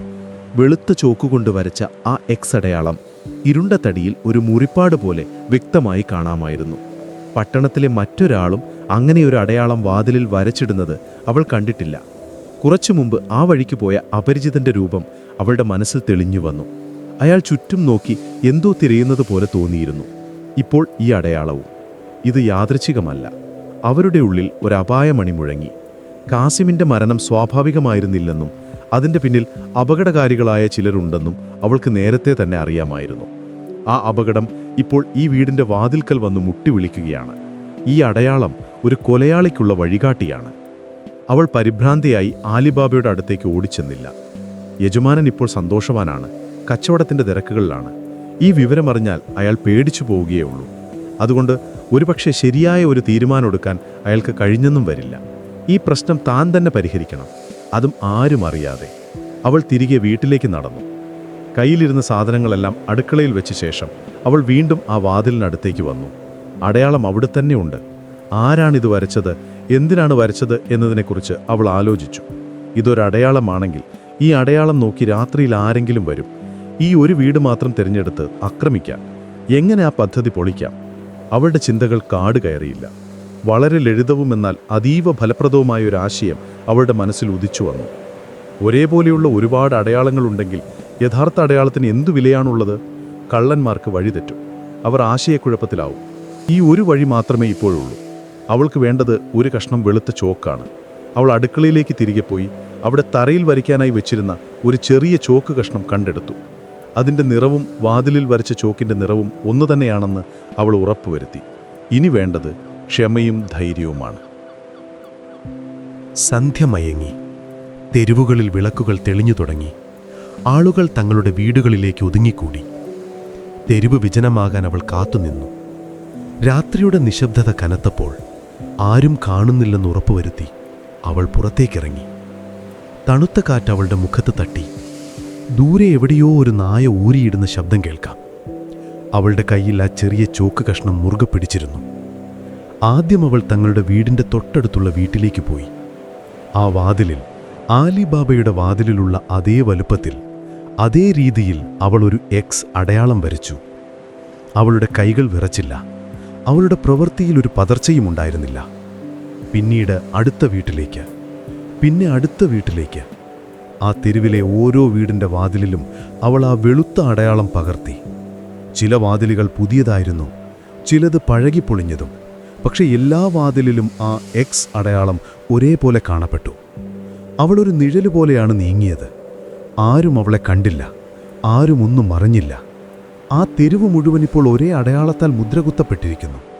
ഒരു വീടിനെ ഒറ്റപ്പെടുത്താൻ വന്ന ശത്രുക്കൾക്ക് മുന്നിൽ ആ തെരുവ് മുഴുവൻ ഒരുപോലെയായി തീർന്നിരിക്കുന്നു. തൻ്റെ ജോലി പൂർത്തിയാക്കിയ ശേഷം അവൾ ആരും കാണാതെ തിരികെ വീട്ടിലേക്ക് വന്നു. കയ്യിൽ പറ്റിപ്പിടിച്ച ചോക്കിൻ്റെ പൊടി കഴുകിക്കളയുമ്പോൾ അവളുടെ മുഖത്ത് നേരിയൊരു പുഞ്ചിരിയുണ്ടായിരുന്നു. ഇനി സംഭവിക്കാൻ പോകുന്നത് എന്താണെന്ന് കാണാനായി അവൾ കാത്തിരുന്നു. അവൾ കാരണം ആ കുടുംബം മാത്രമല്ല, ആ തെരുവിലെ മറ്റു കുടുംബങ്ങളും അറിയാതെ തന്നെ ഒരു വലിയ ആപത്തിൽ നിന്ന് രക്ഷപ്പെട്ടിരിക്കുകയായിരുന്നു. കാട്ടിൽ കള്ളന്മാരുടെ തലവൻ അക്ഷമനായി കാത്തിരിക്കുകയായിരുന്നു. അടയാളം വെച്ച കള്ളൻ തിരിച്ചെത്തി വിവരങ്ങൾ പറഞ്ഞപ്പോൾ അയാളുടെ കണ്ണുകളിൽ ക്രൂരമായ ഒരു ചിരി മിന്നിമറഞ്ഞു. ഇന്ന് രാത്രി ആ വീട് ഒരു ശവപ്പറമ്പാകും എന്ന് അയാൾ തന്റെ കൂട്ടാളികളോട് പ്രഖ്യാപിച്ചു. രാത്രിയുടെ അന്ത്യയാമങ്ങളിൽ നഗരം ഗാഠനിദ്രയിലാണ്ടപ്പോൾ കള്ളന്മാരുടെ സംഘം നിശബ്ദമായി കാട്ടിൽ നിന്നിറങ്ങി. അവരുടെ കാൽപ്പെരുമാറ്റം പോലും കേൾപ്പിക്കാതെ നിഴലുകളെപ്പോലെ അവർ പട്ടണത്തിൻ്റെ മതിലുകൾക്കരികിലെത്തി. തലവനും അടയാളം വെച്ച കള്ളനും മാത്രം മുന്നോട്ടു പോയി. ബാക്കിയുള്ളവർ പുറത്തു കാത്തുനിന്നു. അവർ ആലിബാബയുടെ വീട് സ്ഥിതി ചെയ്യുന്ന തെരുവിലേക്ക് പ്രവേശിച്ചു. എല്ലാ ഭാഗത്തും വീടുകൾ വാതിലടച്ചുറങ്ങുകയാണ്. ഇരുട്ടിൻ്റെ മറവിൽ നമുക്ക് കാര്യം സാധിക്കാം എന്ന് തലവൻ അടയാളം വെച്ച കള്ളനോട് മന്ത്രിച്ചു. അതേ യജമാനനെ, ആ വെളുത്ത അടയാളം ഈ ഇരുട്ടിലും വ്യക്തമായി കാണാം, അവൻ അഭിമാനത്തോടെ പറഞ്ഞു. അവൻ മുന്നോട്ട് നടന്നൊരു വാതിലിനടുത്തേക്ക് വിരൽ ചൂണ്ടി. ഇതാണ് ആ വീട്. എന്നാൽ തലവൻ ആ വാതിലിലേക്ക് നോക്കുന്നതിന് പകരം തൊട്ടടുത്ത വീട്ടിലേക്കാണ് നോക്കിയത്. അയാളുടെ നെറ്റി ചുളിഞ്ഞു. അവിടെയും ഒരു അടയാളമുണ്ടല്ലോ, അയാൾ പറഞ്ഞു. കള്ളൻ പരിഭ്രാന്തനായി അങ്ങോട്ട് നോക്കി. ശരിയാണ്, അതേപോലൊരു എക്സ്. ഒരു നിമിഷം അവൻ അടുത്ത വാതിലിലേക്ക് ഓടി. അവിടെയുമുണ്ട് അതേ അടയാളം. അവൻ്റെ ഹൃദയമിടിപ്പ് കൂടി. അവൻ തെരുവിൻ്റെ അങ്ങേയറ്റം വരെ ഓടി നോക്കി. ഓരോ വാതിലിലും ഒരേപോലെയുള്ള വെളുത്ത അടയാളം. അവൻ പേടിച്ചു വിറച്ച് തലവൻ്റെ അടുത്തേക്ക് തിരിച്ചു വന്നു. യജമാനനെ, എനിക്കൊരു അബദ്ധം പറ്റി. ആരോ നമ്മുടെ പദ്ധതി മനസ്സിലാക്കിയിരിക്കുന്നു. എല്ലാ വാതിലുകളിലും ഒരേ അടയാളമാണ്. തലവൻ്റെ മുഖം ദേഷ്യം കൊണ്ട് വലിഞ്ഞു മുറുകി. വിഡ്ഢി, അപ്പോൾ ഏതാണ് യഥാർത്ഥ വീട്? അയാൾ പല്ലിറുമി. എനിക്കറിയില്ല എന്ന് കള്ളൻ തലകുനിച്ചു. തലവൻ ഒരു നിമിഷം ആലോചിച്ചു. ഇവിടെ ഇനി ബഹളമുണ്ടാക്കുന്നത് ബുദ്ധിയല്ല. ഓരോ വീടിൻ്റെയും വാതിൽ തല്ലിപ്പൊളിച്ച് കയറിയാൽ പട്ടണം മുഴുവൻ ഉണരും. തങ്ങളുടെ പദ്ധതി പൂർണ്ണമായും പരാജയപ്പെട്ടിരിക്കുന്നു. നമുക്ക് മടങ്ങാം, അയാൾ ശാന്തമായി പറഞ്ഞു. പക്ഷെ ആ ശാന്തതയ്ക്ക് പിന്നിൽ ഒരു കൊടുങ്കാറ്റ് ഒളിഞ്ഞിരിപ്പുണ്ടെന്ന് മറ്റേയാൾക്ക് മനസ്സിലായി. അവർ കാട്ടിലേക്ക് തിരികെ എത്തി. കാറ്റുനിന്ന മറ്റ് കള്ളന്മാർക്ക് കാര്യം മനസ്സിലായില്ല. തലവൻ ഒന്നും മിണ്ടാതെ തൻ്റെ കൂടാരത്തിലേക്ക് നടന്നു. അടയാളം വെച്ച കള്ളനെ മാത്രം അകത്തേക്ക് വിളിച്ചു. നിന്റെ ഒരൊറ്റ അശ്രദ്ധ കാരണം നമ്മുടെ പദ്ധതി തകർന്നു. നമുക്കൊരു ശത്രുവുണ്ടെന്ന് നീ തെളിയിച്ചു. പക്ഷേ ആ ശത്രുവിന് നമ്മളെക്കുറിച്ച് ഒരു സൂചനയും നൽകാൻ ഇനി നിന്നെക്കൊണ്ട് കഴിയില്ല. ആ വാക്കുകൾ പൂർത്തിയാക്കുന്നതിന് മുൻപ് തലവൻ്റെ വാൾ ഉറയിൽ നിന്ന് പുറത്തു വന്നു. ഒരു നേരിയ നിലവിളി ആ കൂടാരത്തിനുള്ളിൽ ഒതുങ്ങി. ആലിബാബയുടെ വീട്ടിൽ ജനലിൻ്റെ മറവിൽ നിന്ന് മോർജിയാന ഇതെല്ലാം കാണുന്നുണ്ടായിരുന്നു. 2 നിഴലുകൾ തൻ്റെ തെരുവിലേക്ക് വരുന്നതും പരിഭ്രാന്തരായി അങ്ങോട്ടും ഇങ്ങോട്ടും ഓടുന്നതും ഒടുവിൽ നിരാശരായി മടങ്ങുന്നതും അവൾ കണ്ടു. ഒരു വാക്കുപോലും അവൾക്ക് കേൾക്കാൻ കഴിഞ്ഞില്ല. പക്ഷേ അവരുടെ ശരീരഭാഷയിൽ നിന്ന് അവൾക്കെല്ലാം വ്യക്തമായിരുന്നു. തൻ്റെ ചെറിയ തന്ത്രം ഫലിച്ചിരിക്കുന്നു. അവൾ ആശ്വാസത്തോടെ നെടുവീർപ്പെട്ടു. പക്ഷെ അവൾക്കറിയാമായിരുന്നു ഇത് അവസാനമല്ല, ഒരു തുടക്കം മാത്രമാണെന്ന്.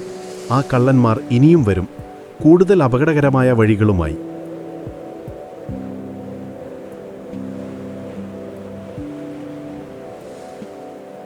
കാട്ടിലെ ഗുഹയ്ക്ക് പുറത്ത് കള്ളന്മാരുടെ ക്യാമ്പിൽ ഒരുതരം ഭയം കലർന്ന നിശബ്ദത തളം കെട്ടി നിന്നിരുന്നു.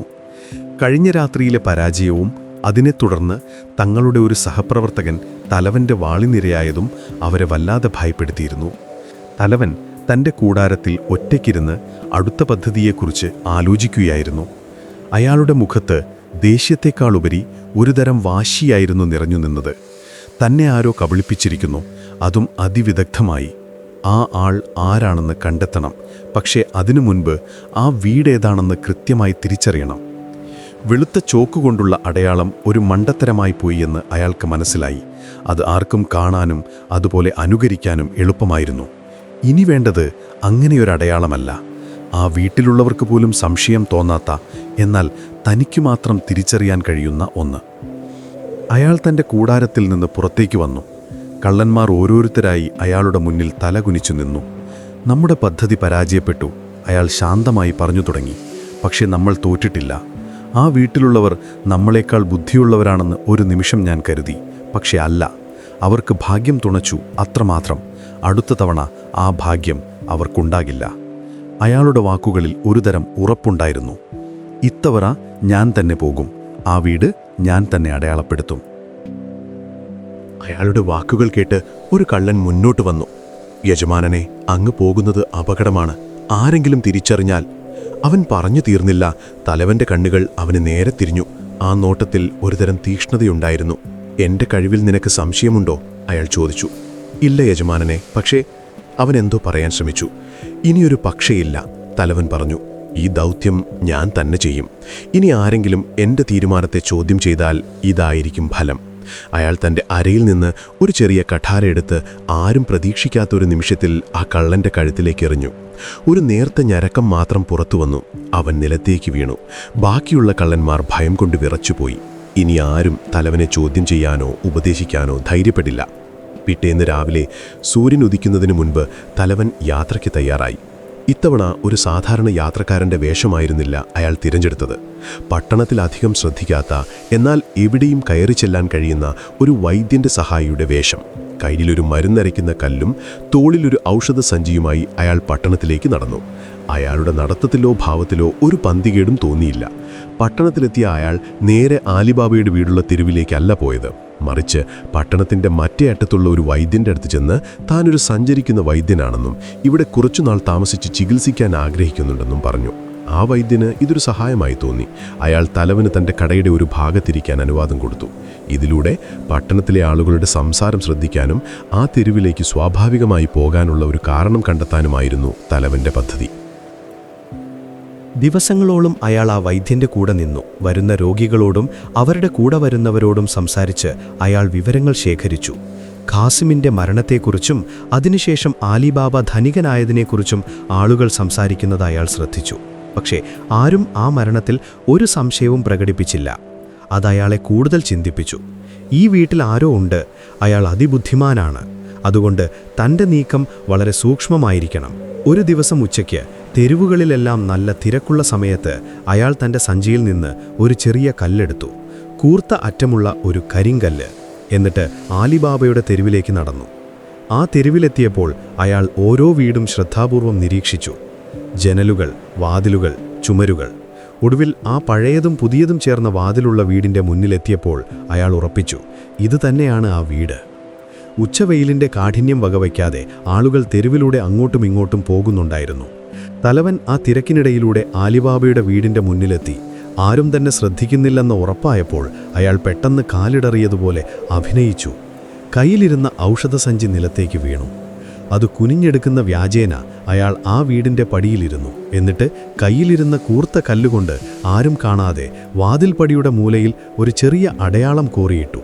ഒരു നഖം കൊണ്ട് പോറിയാൽ എത്ര അടയാളം വരുമോ അത്രമാത്രം. ആരും അത് ശ്രദ്ധിക്കാൻ പോകുന്നില്ല. ഒരുപക്ഷേ ആ വീട്ടുകാർ പോലും. തൻ്റെ ജോലി ഭംഗിയായി നിർവഹിച്ച സംതൃപ്തിയോടെ അയാൾ എഴുന്നേറ്റു.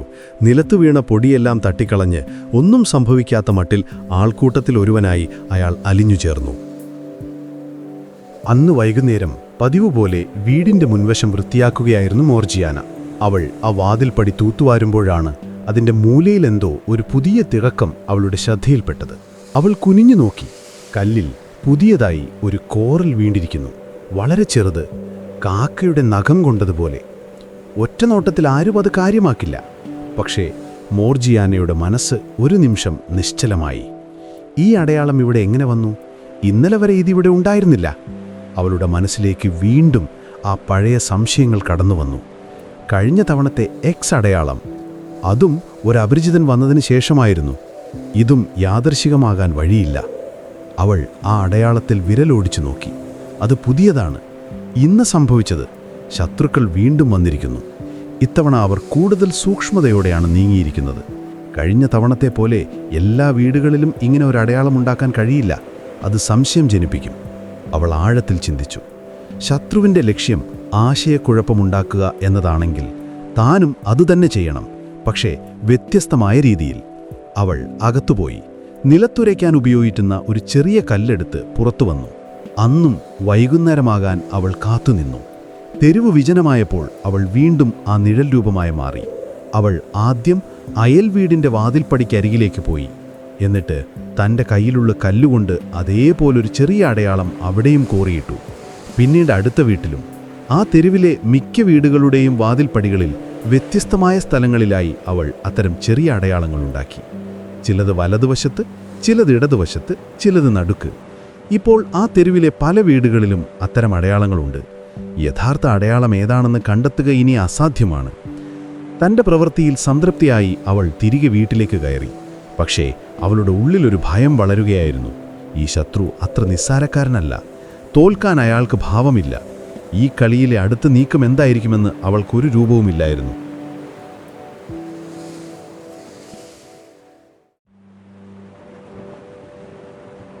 കള്ളന്മാരുടെ തലവൻ ആത്മവിശ്വാസത്തിൻ്റെ കൊടുമുടിയിലായിരുന്നു.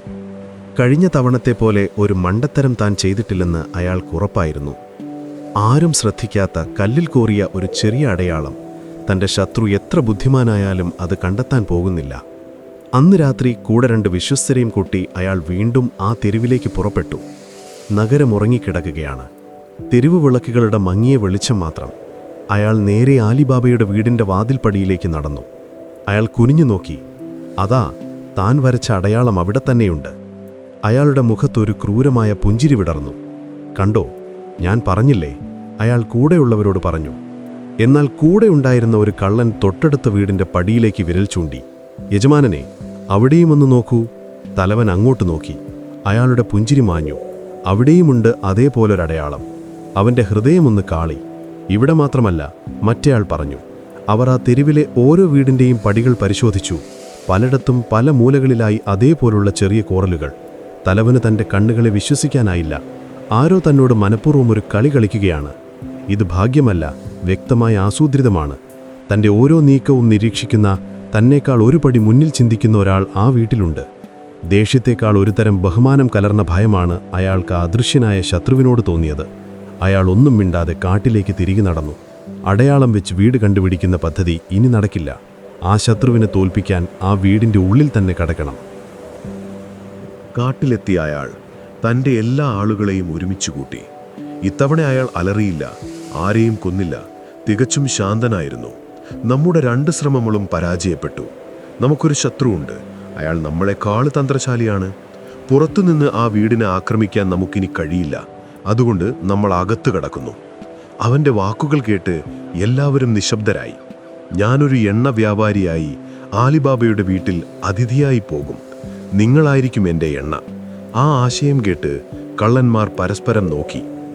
അടുത്ത ദിവസം രാവിലെ കള്ളന്മാരുടെ ഒരു സംഘം അടുത്തുള്ള പട്ടണങ്ങളിലേക്ക് പോയി. അവരുടെ ലക്ഷ്യം വലിയ തുകൽ ഭരണികൾ വാങ്ങുക എന്നതായിരുന്നു. ഒലീവെണ്ണയും മറ്റും ദൂരയാത്രകൾക്ക് കൊണ്ടുപോകാൻ ഉപയോഗിക്കുന്ന, ഒരാൾക്ക് നിവർന്നു നിൽക്കാൻ പാകത്തിന് വലിപ്പമുള്ള ഭരണികളും. വൈകുന്നേരത്തോടെ അവർ 39 ഭരണികളുമായി തിരിച്ചെത്തി. തലവൻ അതിലൊരെണ്ണം എടുത്ത് അതിൽ നിറയെ ഒലീവെണ്ണ ഒഴിച്ചു. ബാക്കിയുള്ള 38 ഭരണികളും ഖാലിയായി വെച്ചു. എന്നിട്ട് അയാൾ തൻ്റെ സൈന്യത്തെ മുന്നിൽ നിർത്തി. നിങ്ങൾ ഓരോരുത്തരും ഓരോ ഭരണിയിൽ കയറണം. നിങ്ങളുടെ വാളും കഠാരയും കൂടെ ഉണ്ടാവണം. ഞാൻ നിങ്ങളെ ആലിബാബയുടെ വീട്ടുമുറ്റത്ത് കൊണ്ടുപോയി വയ്ക്കും. രാത്രിയുടെ അന്ത്യയാമത്തിൽ ഞാൻ പുറത്തിറങ്ങിയ ഒരു ചെറിയ കല്ലെടുത്ത് നിങ്ങളുടെ ഭരണിയിൽ എറിയും. ആ ശബ്ദം കേൾക്കുന്ന നിമിഷം നിങ്ങൾ ഭരണി തകർത്ത് പുറത്തു വരണം. എന്നിട്ട് ആ വീട്ടിൽ ജീവനുള്ള ഒന്നിനെയും ബാക്കി വെക്കരുത്. അയാൾ വിശദീകരിച്ചു. അതൊരു അപകടം പിടിച്ച പദ്ധതിയായിരുന്നു. ഭരണിക്കുള്ളിൽ ശ്വാസം മുട്ടാം, ശബ്ദമുണ്ടാക്കിയാൽ പിടിക്കപ്പെടാം. പക്ഷേ തലവനെ ഭയന്ന് ആരും എതിർത്തൊന്നും പറഞ്ഞില്ല. ഓരോ കള്ളനായി ഭരണിക്കുള്ളിലേക്ക് കയറി. അവർക്ക് ശ്വാസം വിടാൻ പാകത്തിന് ചെറിയ സുഷിരങ്ങൾ അതിൻ്റെ അടപ്പിലിട്ടിട്ടുണ്ടായിരുന്നു. 20ഓളം കോവർ കഴുതുകളുടെ പുറത്ത് അവർ ആ ഭരണികൾ കെട്ടിവെച്ചു. 2 വീതം ഓരോ കഴുതയുടെ പുറത്തും. എണ്ണ നിറച്ച ഭരണി ഏറ്റവും മുന്നിലും. തലവൻ പേർഷ്യയിലെ ഒരു ധനികനായ എണ്ണ വ്യാപാരിയുടെ വേഷം ധരിച്ചു. വില കൂടിയ വസ്ത്രങ്ങളും തലപ്പാവും. കാഴ്ചയിൽ അയാളൊരു കൊള്ളക്കാരനാണെന്ന് ആരും പറയില്ല. സന്ധ്യയാകാൻ നേരത്ത് ആ വിചിത്രമായ യാത്രാസംഘം ആലിബാബയുടെ നഗരം ലക്ഷ്യമാക്കി നീങ്ങി. ഭരണികൾ ചുമന്ന കഴുതുകളുടെ നീണ്ട നിര ആ വഴിക്ക് പോയ പലരുടെയും ശ്രദ്ധാകർഷിച്ചു. ദൂരെ ഏതോ നാട്ടിൽ നിന്ന് വരുന്ന ഒരു വലിയ വ്യാപാരിയാണെന്ന് അവർ കരുതി. നേരം ഇരുട്ടിത്തുടങ്ങിയപ്പോഴാണ് അവർ ആലിബാബയുടെ വീടിൻ്റെ മുന്നിലെത്തിയത്. തലവൻ കോവർ കഴുതപ്പുറത്തു നിന്നിറങ്ങി ആ വലിയ വാതിലിൽ ചെന്ന് മുട്ടി. വാതിൽ തുറന്നത് ആലിബാബ തന്നെയായിരുന്നു. മുന്നിൽ നിൽക്കുന്ന അപരിചിതനായ എന്നാൽ പ്രൗഢിയുള്ള വ്യാപാരിയെ കണ്ട് അയാളൊന്ന് അത്ഭുതപ്പെട്ടു. "ഞാനൊരു എണ്ണ വ്യാപാരിയാണ്," തലവൻ വിനയത്തോടെ പറഞ്ഞു. "ദൂരദേശത്തു നിന്ന് വരികയാണ്. നഗരത്തിലെ സത്രങ്ങളെല്ലാം നിറഞ്ഞതുകൊണ്ട് ഇന്നൊരു രാത്രി ഇവിടെ തങ്ങാനൊരിടം തരുമോ എന്ന് ചോദിക്കാനാണ് വന്നത്. എൻ്റെ ഈ കഴുതകളും വിലപിടിപ്പുള്ള എണ്ണയും പുറത്തു നിർത്തുന്നത് അത്ര സുരക്ഷിതമല്ല." ആലിബാബ അയാളെ അടിമുടി നോക്കി. ഒരു വ്യാപാരി മറ്റൊരു വ്യാപാരിയുടെ ബുദ്ധിമുട്ട് മനസ്സിലാക്കുമല്ലോ. മാത്രമല്ല, അതിഥികളെ സൽക്കരിക്കുന്നത് ഒരു പുണ്യമായാണ് അയാൾ കരുതിയിരുന്നത്. "അതിനെന്താ, നിങ്ങളെൻ്റെ അതിഥിയാണ്. ധൈര്യമായി അകത്തേക്ക് വരൂ." ആലിബാബ സന്തോഷത്തോടെ അയാളെ ക്ഷണിച്ചു. അയാൾ തൻ്റെ ജോലിക്കാരെ വിളിച്ചു. "ഈ കഴുതകളെ തൊഴുത്തിൽ കൊണ്ടുപോയി കെട്ടു. ഈ ഭരണികളെല്ലാം വളരെ ശ്രദ്ധയോടെ മുറ്റത്തൊരിടത്ത് ഇറക്കി വയ്ക്കണം. അതിൽ വിലപിടിപ്പുള്ള എണ്ണയാണ്." ജോലിക്കാർ ഓരോന്നായി ഭരണികൾ ഇറക്കി വയ്ക്കാൻ തുടങ്ങി. മോർജിയാനയും അവരെ സഹായിക്കാനായി അങ്ങോട്ട് ചെന്നു. ഭരണികൾക്ക് വല്ലാത്ത ഭാരമുണ്ടായിരുന്നു. ഒരെണ്ണം മാത്രം അത്ര ഭാരമില്ലാത്തതും അതിൽ നിന്ന് എണ്ണയുടെ മണം വരുന്നതുമായി അവൾ ശ്രദ്ധിച്ചു. ബാക്കിയുള്ളവയ്ക്ക് എണ്ണയുടെ മണമില്ല, പക്ഷേ ഭാരമുണ്ട്. അവളുടെ മനസ്സിൽ ഒരു ചെറിയ സംശയം മുളപൊട്ടി. എങ്കിലും അവൾ അത് പുറത്തു കാണിച്ചില്ല. എല്ലാ ഭരണികളും മുറ്റത്ത് നിരത്തി വച്ച ശേഷം തലവൻ ആലിബാബയോട് പറഞ്ഞു, "ഒരു ഉപകാരം കൂടിയുണ്ട്. ഈ ഭരണികൾ ആരും തുറക്കുകയോ ഇളക്കുകയോ ചെയ്യരുത്. ദൂരയാത്ര കഴിഞ്ഞു വരുന്ന എണ്ണയാണ്. അത് അനക്കാതെ വെച്ചാൽ മാത്രമേ അതിൻ്റെ ഗുണം നഷ്ടപ്പെടാതിരിക്കൂ." തീർച്ചയായും, ആലിബാബ ഉറപ്പു നൽകി. അയാൾ തൻ്റെ അതിഥിയെയും കൂട്ടി വീടിൻ്റെ അകത്തേക്ക് പോയി. അവർക്കായി ഒരുക്കിയ മുറി കാണിച്ചു കൊടുത്തു.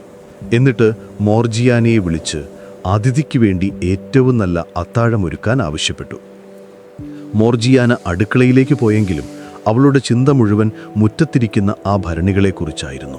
38 ഭരണികളിൽ മനുഷ്യരെ ഒളിപ്പിച്ചു വയ്ക്കാൻ മാത്രം വിഡ്ഢികളാണോ കള്ളന്മാർ?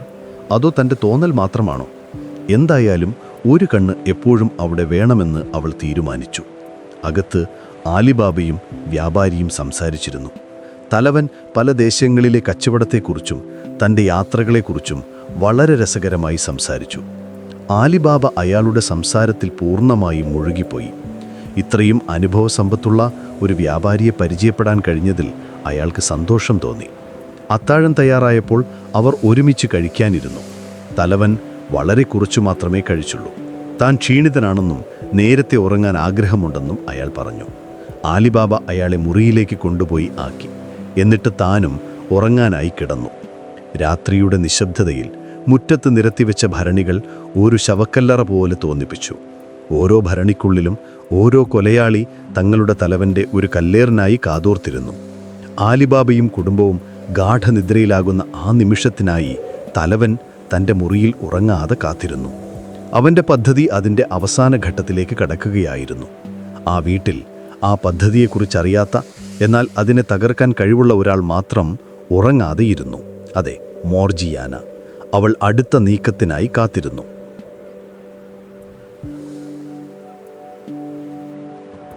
രാത്രിയുടെ 2ാം യാമം കഴിഞ്ഞിരുന്നു. ആലിബാബയുടെ വീട്ടിൽ പൂർണ്ണമായ നിശബ്ദത. യജമാനനും ഭാര്യയും മയങ്ങിക്കഴിഞ്ഞു. അവരുടെ മുറിയിൽ നിന്ന് ആലിബാബയുടെ നേർത്ത കൂർക്കം വലി കേൾക്കാം. അതിഥിയായി വന്ന വ്യാപാരിയുടെ മുറിയുടെ വാതിലും അടഞ്ഞുകിടക്കുകയാണ്. അകത്തനക്കമൊന്നുമില്ല. അടുക്കളയിൽ മോർജിയാന അന്നത്തെ ജോലികളെല്ലാം തീർത്ത് കീറിപ്പോയ ഒരു വസ്ത്രം തുന്നുകയായിരുന്നു. മണ്ണെണ്ണ വിളക്കിൻ്റെ ചെറിയ വെളിച്ചത്തിലാണ് അവളുടെ സൂചി ചലിച്ചുകൊണ്ടിരുന്നത്. പെട്ടെന്ന് വിളക്കിലെ തിരിയൊന്ന് ആളിപ്പടർന്നു. പിന്നെ പതിയെ കെട്ടുപോയി. മുറിയിൽ ഇരുട്ട് പരന്നു. അവൾക്ക് ദേഷ്യം വന്നു. എണ്ണ തീർന്നു പോയിരിക്കുന്നു. അടുക്കളയിലെ വലിയ പാത്രത്തിൽ ഇനി എണ്ണ ബാക്കിയില്ലെന്ന് അവൾക്ക് അറിയാമായിരുന്നു. നാളെ രാവിലെ ചന്തയിൽ പോയി വാങ്ങണം. പക്ഷേ ഈ തയ്യൽ ജോലി ഇപ്പോൾ തീർത്തേ മതിയാവൂ. പെട്ടെന്നാണ് അവൾക്ക് മുറ്റത്തിരിക്കുന്ന ഭരണികളെക്കുറിച്ച് ഓർമ്മ വന്നത്. ആ വ്യാപാരി പറഞ്ഞിരുന്നു അതിൽ വിലപിടിപ്പുള്ള ഒലീവ് എണ്ണയാണെന്ന്. ഒരു വിളക്ക് കത്തിക്കാൻ അല്പം എണ്ണയെടുത്താൽ അയാൾ അറിയാൻ പോകുന്നില്ല. എങ്കിലും അവൾക്ക് ചെറിയൊരു മടി തോന്നി. അതിഥിയുടെ സാധനങ്ങൾ അനുവാദമില്ലാതെ എടുക്കുന്നത് ശരിയല്ല. മാത്രമല്ല ആ ഭരണികൾ അനക്കരുത് എന്നയാൾ പ്രത്യേകം പറഞ്ഞിട്ടുമുണ്ട്. പക്ഷേ ഒരു ചെറിയ കുപ്പിയിൽ അല്പം എണ്ണ എടുക്കുന്നത് അത്ര വലിയ തെറ്റാണോ? അവൾ സ്വയം ചോദിച്ചു. ഇരുട്ടത്തിരുന്ന് സമയം കളയുന്നതിലും നല്ലത് അതാണെന്ന് അവൾക്ക് തോന്നി. അവളൊരു ചെറിയ മൺകുടവുമായി ശബ്ദമുണ്ടാക്കാതെ അടുക്കളവാതിൽ തുറന്ന് പുറത്തിറങ്ങി. തണുത്ത നിലാവും മുറ്റം മുഴുവൻ പരന്നു കിടക്കുന്നു. ആ നിലാവിൽ നിരത്തിവെച്ച ഭരണികൾ നിഴലുകൾ വീഴ്ത്തി നിഗൂഢമായി കാണപ്പെട്ടു. അവ നിശബ്ദരായ ഭടന്മാരെപ്പോലെ കാവൽ നിൽക്കുകയാണെന്ന് ഒരു നിമിഷം അവൾക്ക് തോന്നി. അവൾക്ക് ഓർമ്മയുണ്ടായിരുന്നു, ഒരു ഭരണിയിൽ നിന്ന് മാത്രം എണ്ണയുടെ മണം വന്നിരുന്നത്. മറ്റുള്ളവയ്ക്ക് ആ മണമുണ്ടായിരുന്നില്ല. അവൾ ആ ഭരണി ലക്ഷ്യമാക്കി കാൽപ്പെരുമാറ്റം ഉണ്ടാക്കാതെ നടന്നു. ആലിബാബയുടെ ജോലിക്കാർ അത് മുറ്റത്തൊരു മൂലയിലാണ് വെച്ചിരുന്നത്. അവൾ ആ ഭരണിയുടെ അടുത്തെത്തി. അതിൻ്റെ തുകലടപ്പ് തുറക്കാൻ ശ്രമിച്ചു. നല്ല ഭാരമുണ്ടായിരുന്നു അതിനെ. അവൾ തൻ്റെ സർവ്വശക്തിയുമെടുത്ത് അത് പതുക്കെ തുറന്നു. പ്രതീക്ഷിച്ചതുപോലെ അതിൽ നിറയെ ഒലീവ് എണ്ണയുണ്ടായിരുന്നു. അവൾ തൻ്റെ കുടം അതിൽ മുക്കി ആവശ്യത്തിനുള്ള എണ്ണയെടുത്തു. ജോലി കഴിഞ്ഞ സന്തോഷത്തോടെ അവൾ തിരികെ നടക്കാൻ ഒരുങ്ങുമ്പോഴാണ് തൊട്ടടുത്ത ഭരണിയിൽ നിന്ന് ഒരു നേർത്ത ശബ്ദം കേട്ടത്. അതൊരു ചുമയായിരുന്നു. ആരോ അടക്കി പിടിച്ച് ചുമയ്ക്കാൻ ശ്രമിച്ചതുപോലെ.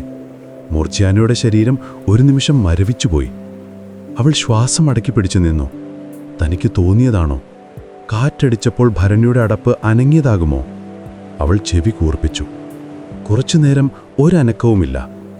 തനിക്ക് തോന്നിയത് തന്നെയാവുമെന്ന് അവൾ സമാധാനിക്കാൻ ശ്രമിച്ചു. പക്ഷേ അവളുടെ ഉള്ളിലെ ജാഗ്രത ഉണർന്നു കഴിഞ്ഞിരുന്നു. അവൾ തിരികെ അടുക്കളയിലേക്ക് പോകാതെ ആ ശബ്ദം കേട്ട ഭരണിയുടെ അടുത്തേക്ക് മെല്ലെ നീങ്ങി. അവളുടെ ഹൃദയം ശക്തിയായി ഇടിക്കുന്നുണ്ടായിരുന്നു. അവൾ ആ ഭരണിയുടെ തുകൽ കവചത്തിൽ മെല്ലെ കാതോർത്തു. അകത്ത് നേർത്ത ശ്വാസമെടുക്കുന്ന ശബ്ദം. അതൊരു മനുഷ്യൻ്റെയാണ്, സംശയമില്ല. മോർജിയാനയുടെ തലച്ചോറ് ഒരു മിന്നൽ പോലെ പ്രവർത്തിച്ചു. ഈ ഭരണിയിൽ ഒരാളുണ്ടെങ്കിൽ മറ്റുള്ളവയിലോ? ആ വ്യാപാരിയുടെ പെരുമാറ്റത്തിലെ അസ്വാഭാവികതകൾ, ഭരണികൾ അനക്കരുതെന്ന കർശനമായ നിർദ്ദേശം എല്ലാം അവളുടെ മനസ്സിൽ തെളിഞ്ഞു വന്നു. ഇത് വെറും ഒരു കൊള്ളസംഘത്തിൻ്റെ വരവല്ല, ഒരു സൈന്യത്തെ തന്നെയാണ് അയാൾ ഈ മുറ്റത്തു കൊണ്ടുവന്ന് നിരത്തിയിരിക്കുന്നത്. അവൾക്ക് അതിയായ ഭയം തോന്നിയെങ്കിലും അവൾ ആത്മനിയന്ത്രണം കൈവിട്ടില്ല. ആലിബാബയെ വിളിച്ചുണർത്തുന്നത് വിഡ്ഢിത്തമായിരിക്കുമെന്ന് അവൾക്ക് തോന്നി.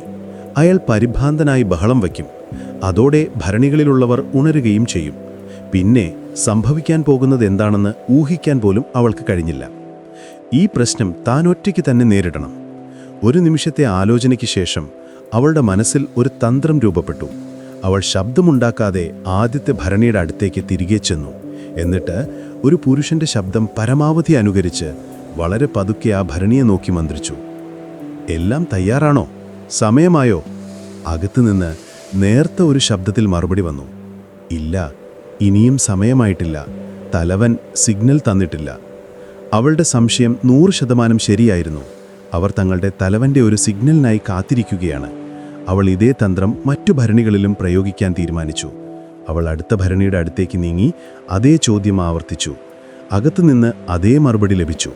അവൾ 38 ഭരണികളുടെയും അരികിൽ പോയി ഇതേ ചോദ്യം ചോദിച്ചു. ഓരോന്നിൽ നിന്നും ഒരേപോലത്തെ മറുപടി. 38 കൊലയാളികൾ വാളും കഠാരയുമായി ഒരൊറ്റ ഉത്തരവുമായി മരണത്തിനായി കാത്തിരിക്കുന്നു. ഇപ്പോൾ അവൾക്ക് ആ വ്യാപാരിയുടെ പദ്ധതി പൂർണ്ണമായി മനസ്സിലായി. അവൻ കള്ളന്മാരുടെ തലവനാണ്. രാത്രിയുടെ ഏതെങ്കിലും ഒരു യാമത്തിൽ അവൻ പുറത്തിറങ്ങി ഭരണികളിൽ തട്ടി സിഗ്നൽ നൽകും. ആ നിമിഷം ഈ വീടൊരു രക്തക്കളമായി മാറും. ഇതിനൊരു പ്രതിവിധി മാത്രമേ ഉള്ളൂ. അവർ ആ ഭരണികളിൽ നിന്ന് പുറത്തു വരുന്നതിന് മുൻപ് തന്നെ അവരെ നിശബ്ദരാക്കണം.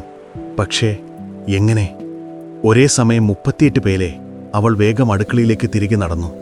അവളുടെ കണ്ണുകൾ അടുപ്പിൽ വെച്ചിരുന്ന വെള്ളം ചൂടാക്കാൻ ഉപയോഗിക്കുന്ന കൂറ്റൻ ചെമ്പുപാത്രത്തിൽ ഉടക്കി.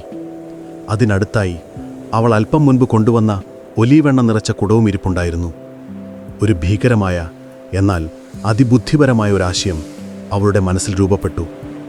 എണ്ണ, തണുത്ത എണ്ണയല്ല, മറിച്ച് തിളച്ചു മറിയുന്ന എണ്ണ. അതൊരു മികച്ച ആയുധമാണ്. അവൾ ഒട്ടും സമയം കളയാൻ നിന്നില്ല. ആ വലിയ ചെമ്പുപാത്രം അവൾ അടുപ്പത്ത് വെച്ചു.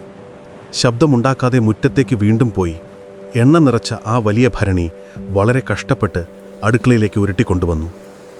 അത് താഴെ വയ്ക്കുമ്പോഴോ ഉരുട്ടുമ്പോഴോ ശബ്ദമുണ്ടാകാതിരിക്കാൻ അവൾ പ്രത്യേകം ശ്രദ്ധിച്ചു. എന്നിട്ട് ആ ചെമ്പുപാത്രം നിറയെ അവൾ എണ്ണ പകർന്നു. ഇനി വേണ്ടത് തീയാണ്. അവൾ വേഗം അടുപ്പ് കത്തിച്ചു. വലിയ തീനാളങ്ങൾ ആ പാത്രത്തിൻ്റെ അടിയിൽ തട്ടാൻ തുടങ്ങി. എണ്ണ പതിയെ ചൂടായി തുടങ്ങി. അത് തിളച്ചു മറിയാൻ കുറച്ച് സമയമെടുക്കും.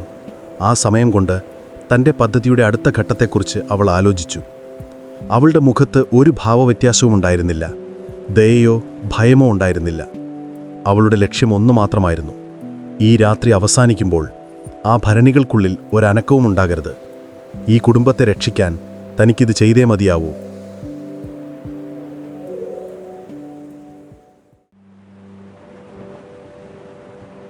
അടുക്കളയിലെ നിശബ്ദതയിൽ അടുപ്പിലെത്തിയ ആളിക്കത്തുന്ന ശബ്ദവും ചെമ്പുപാത്രത്തിൽ എണ്ണ ചൂടാകുന്നതിൻ്റെ നേർത്ത മൂളിലും മാത്രം കേൾക്കാം. മോർജിയാന ആ പാത്രത്തിലേക്ക് തന്നെ നോക്കി നിൽക്കുകയാണ്. അവളുടെ മുഖം നിർവികാരമാണ്. പക്ഷേ അവളുടെ കണ്ണുകൾ ആ തീനാളങ്ങൾ തട്ടി പ്രതിഫലിച്ച് ഒരു വേട്ടക്കാരിയുടെ തീക്ഷ്ണതയോടെ തിളങ്ങുന്നു. ഓരോ നിമിഷവും വിലപ്പെട്ടതാണ്. എണ്ണ തിളയ്ക്കാൻ ഇനിയും സമയമെടുക്കും. ആ സമയം കൊണ്ട് ആ വ്യാപാരി, കള്ളന്മാരുടെ തലവൻ, മുറിയിൽ നിന്ന് പുറത്തിറങ്ങാൻ പാടില്ല. അയാൾ എന്തെങ്കിലും സംശയിച്ച് പുറത്തു വന്നാൽ എല്ലാം തകരും. തൻ്റെ ജീവൻ മാത്രമല്ല, ഈ വീട്ടിലുള്ള എല്ലാവരുടെയും ജീവൻ അതോടെ തീരും. അവൾ അടുക്കള വാതിൽക്കൽ ചെന്ന് പുറത്തേക്ക് കാതോർത്തു. ആലിബാബയുടെ മുറിയിൽ നിന്ന് ഇപ്പോഴും നേർത്ത കൂർക്കം വലി കേൾക്കാം. വ്യാപാരിയുടെ മുറിയിൽ നിന്ന് ഒരനക്കവുമില്ല. എല്ലാം ശാന്തം. എണ്ണ പതിയെ തിളച്ചു തുടങ്ങി. ചെറിയ കുമിളകൾ പാത്രത്തിൻ്റെ അടിയിൽ നിന്ന് മുകളിലേക്ക് വന്നു തുടങ്ങി. ഒലിവെണ്ണ ചൂടാകുമ്പോഴുള്ള രൂക്ഷമായ ഗന്ധം ആ അടുക്കളയിൽ നിറഞ്ഞു. സാധാരണഗതിയിൽ അതൊരു അസുഖകരമായ മണമാണ്. എന്നാൽ ഇപ്പോൾ മോർജിയാനയ്ക്ക് അതൊരു രക്ഷാകവചത്തിൻ്റെ ഗന്ധം പോലെ തോന്നി. ഈ മണം, ഈ ചൂട്, ഇതാണ് തൻ്റെ ആയുധം. അവൾ അടുക്കളയിൽ ചുറ്റും നോക്കി. ഈ തിളച്ച എണ്ണ എങ്ങനെ പുറത്തേക്ക് കൊണ്ടുപോകും? ആ വലിയ ചിമ്പുപാത്രം ഒറ്റയ്ക്കെടുത്തുയർത്താൻ കഴിയില്ല. അതിന് നല്ല ഭാരമുണ്ട്. മാത്രമല്ല, എണ്ണ തുളുമ്പി ദേഹത്ത് വീണാൽ അപകടമാണ്. അവളുടെ കണ്ണുകൾ മൂലയിൽ വെച്ചിരുന്ന വെള്ളം കോരാൻ ഉപയോഗിക്കുന്ന വലിയൊരു ഇരുമ്പ് കെറ്റിലിൽ ചെന്ന് നിന്നു. അതിന് നല്ല ഉറപ്പുള്ളൊരു പിടിയുണ്ട്. എണ്ണ കോലിയെടുക്കാനും ഭരണികളിലേക്ക് ഒഴിക്കാനും അത് സൗകര്യപ്രദമായിരിക്കും. അവൾ ആ കെറ്റിലെടുത്ത് നന്നായി തുടച്ചു വൃത്തിയാക്കി. എണ്ണ നന്നായി തിളച്ചു മറിയാൻ തുടങ്ങിയിരിക്കുന്നു. അതിൻ്റെ ശബ്ദം ഇപ്പോൾ കുറച്ചുകൂടി ഉച്ചത്തിലായി. ആവി മുകളിലേക്ക് ഉയരുന്നുണ്ട്. സമയമായി. മോർജിയാന ഒരു വലിയ തവിയെടുത്ത് തിളച്ചുമറിയുന്ന എണ്ണ കോരി ആ കെറ്റിലിലേക്ക് ഒഴിക്കാൻ തുടങ്ങി. കെറ്റിലിൻ്റെ പകുതിയോളം അവൾ നിറച്ചു. അതിന് തന്നെ നല്ല ഭാരമുണ്ടായിരുന്നു. എണ്ണയുടെ ചൂട് കാരണം കെറ്റിലിൻ്റെ പിടിക്കുപോലും നേരിയ ചൂടുണ്ട്. അവൾ ഒരു തുണിയെടുത്ത് ആ പിടിയിൽ ചുറ്റി. ഒരു നിമിഷം കണ്ണുകൾ അടച്ച് പ്രാർത്ഥിച്ചു. എന്നിട്ട് ആ കെറ്റിലുമായി അവൾ ശബ്ദമുണ്ടാക്കാതെ മുറ്റത്തേക്കിറങ്ങി. മുറ്റത്തെ നിലാവിന് ഒരു മാറ്റവുമില്ല. പക്ഷേ ആ ഭരണികൾക്കിപ്പോൾ അവളുടെ കണ്ണിൽ മരണത്തിൻ്റെ രൂപമായിരുന്നു. അവൾ ഏറ്റവും അടുത്തുള്ള ഭരണിയുടെ അടുത്തേക്ക് നടന്നു. അവളുടെ ഓരോ ചുവടും അളന്നു മുറിച്ചതായിരുന്നു. ഭരണിയുടെ മുകളിലുള്ള തുകലടപ്പ് അവൾ നേരത്തെ തന്നെ ചെറുതായി ഇളക്കി വെച്ചിരുന്നു. ഇപ്പോൾ അത് പൂർണ്ണമായി തുറക്കേണ്ട ആവശ്യമില്ല.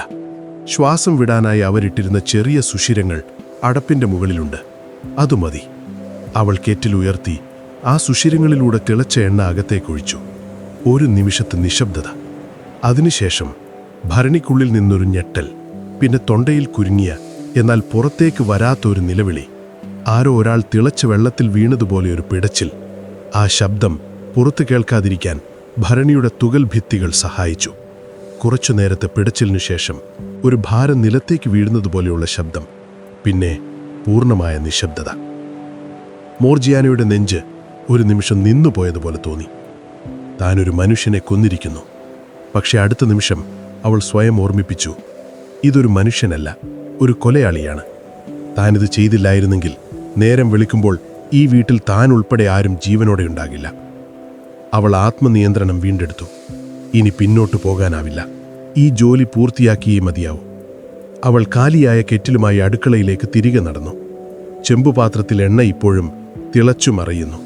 അവൾ വീണ്ടും കെറ്റിൽ നിറച്ചു. ഇത്തവണ അവളുടെ കൈകൾക്ക് കൂടുതൽ ഉറപ്പുണ്ടായിരുന്നു. അവൾ രണ്ടാമത്തെ ഭരണിയുടെ അടുത്തേക്ക് നീങ്ങി. അതേ പ്രവൃത്തി ആവർത്തിച്ചു. അകത്തുനിന്നും അതേപോലെയുള്ള നേർത്ത ശബ്ദങ്ങൾ, പിന്നെ നിശബ്ദത. ആ മുറ്റത്ത് നിരത്തിവെച്ച ഓരോ ഭരണികളുടെയും അരികിലേക്ക് അവൾ ആ തിളച്ച എണ്ണ നിറച്ച കെട്ടിലുമായി നടന്നു. അതൊരു ഭയാനകമായ ഘോഷയാത്രയായിരുന്നു. നിലാവിൻ്റെ വെളിച്ചത്തിൽ ഒരു കറുത്ത മാലാഖയെപ്പോലെ അവൾ നീങ്ങിക്കൊണ്ടിരുന്നു. ഓരോ തവണയും കെറ്റിൽ കാലിയാകുമ്പോൾ അവൾ അടുക്കളയിലേക്ക് മടങ്ങും. അത് വീണ്ടും നിറയ്ക്കും. എന്നിട്ട് അടുത്ത ഇരയുടെ അടുത്തേക്ക് പോകും. അവളുടെ ചലനങ്ങൾ യാന്ത്രികമായി തീർന്നു. വികാരങ്ങൾ മരവിച്ചു. 38 തവണ അവൾ ആ മുറ്റവും അടുക്കളയും തമ്മിൽ നടന്നു. 38 ഭരണികളിലും അവൾ തിളച്ച എണ്ണയൊഴിച്ചു. 38 ഞെരുങ്ങിയ നിലവിളികൾ ആ രാത്രിയുടെ നിശബ്ദതയിൽ അലിഞ്ഞു ചേർന്നു. അവസാനത്തെ ഭരണിയിലും എണ്ണ ഒഴിച്ചു കഴിഞ്ഞപ്പോൾ മോർജിയാനയുടെ ശരീരം ക്ഷീണം കൊണ്ട് തളർന്നുപോയിരുന്നു. കനത്ത കെറ്റിൽ പലതവണ ഉയർത്തിയതുകൊണ്ട് അവളുടെ കൈകൾ വേദനിച്ചു. എണ്ണയുടെ രൂക്ഷഗന്ധം അവളുടെ തലയ്ക്ക് പിടിച്ചിരുന്നു. പക്ഷേ അവളുടെ മുഖത്ത് ഒരുതരം ശാന്തതയായിരുന്നു. അവൾ മുറ്റം മുഴുവൻ ഒന്നുകൂടി നോക്കി. ഭരണികൾ ഇപ്പോഴും പഴയതുപോലെ തന്നെയുണ്ട്. പക്ഷേ ഇപ്പോൾ അവ ശവപ്പെട്ടികളായി മാറിയിരിക്കുന്നു. അവൾ അടുക്കളയിലേക്ക് തിരികെ വന്നു. വലിയ ചെമ്പുപാത്രത്തിൽ ബാക്കിയുണ്ടായിരുന്ന എണ്ണ അവൾ തിരികെ ഭരണിയിലേക്ക് തന്നെ ഒഴിച്ചുവെച്ചു. ആ പാത്രവും കെറ്റിലും കഴുകി വൃത്തിയാക്കി യഥാസ്ഥാനത്ത് വെച്ചു. അടുക്കളയിൽ എണ്ണ മറിഞ്ഞതിൻ്റെയോ താൻ പുറത്തുപോയതിൻ്റെയോ ഒരടയാളം പോലും അവൾ ബാക്കി വച്ചില്ല. എല്ലാം കഴിഞ്ഞ ശേഷം അവൾ ആ തുന്നൽ ജോലി വീണ്ടും കയ്യിലെടുത്തു. വിളക്കിൽ അവൾ നേരത്തെ കൊണ്ടുവന്ന എണ്ണയൊഴിച്ച് അത് കത്തിച്ചു. ആ ചെറിയ വെളിച്ചത്തിൽ അവൾ വീണ്ടും തുന്നാൻ തുടങ്ങി. അവളുടെ സൂചി പഴയതുപോലെ തന്നെ ശാന്തമായി തുണിയിലൂടെ നീങ്ങിക്കൊണ്ടിരുന്നു. പുറത്ത് 38 മൃതദേഹങ്ങൾ ഇരിപ്പുണ്ടെന്നോ അകത്തൊരു കൊടുങ്കൊലയാളി ഉറങ്ങാതെ ഇരിക്കുന്നു എന്നതിൻ്റെ ഒരു ഭാവവും അവളുടെ മുഖത്തുണ്ടായിരുന്നില്ല. അവൾ കാത്തിരിക്കുകയായിരുന്നു, കള്ളന്മാരുടെ തലവൻ്റെ അടുത്ത നീക്കത്തിനായി. തൻ്റെ സൈന്യം തയ്യാറാണോ എന്നറിയാൻ അയാൾ എപ്പോൾ വേണമെങ്കിലും പുറത്തു വരാം. പക്ഷേ ഒരു മറുപടിയും കിട്ടാതെ വരുമ്പോൾ എന്ത് സംഭവിക്കും? ആ നിമിഷത്തെ നേരിടാൻ അവൾ മാനസികമായി തയ്യാറെടുക്കുകയായിരുന്നു. ആ അടുക്കളയിലെ ചെറിയ വിളക്കിൻ്റെ വെളിച്ചത്തിൽ ആ വീടിൻ്റെ കാവൽ മാലാഖ ഉറങ്ങാതെയിരുന്നു.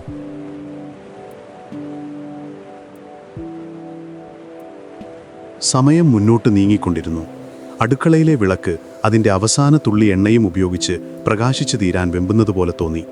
മോർജിയാനയുടെ സൂചി ഇപ്പോഴും ചലിക്കുന്നുണ്ടായിരുന്നു. പക്ഷേ അവളുടെ ശ്രദ്ധ മുഴുവൻ പുറത്തായിരുന്നു.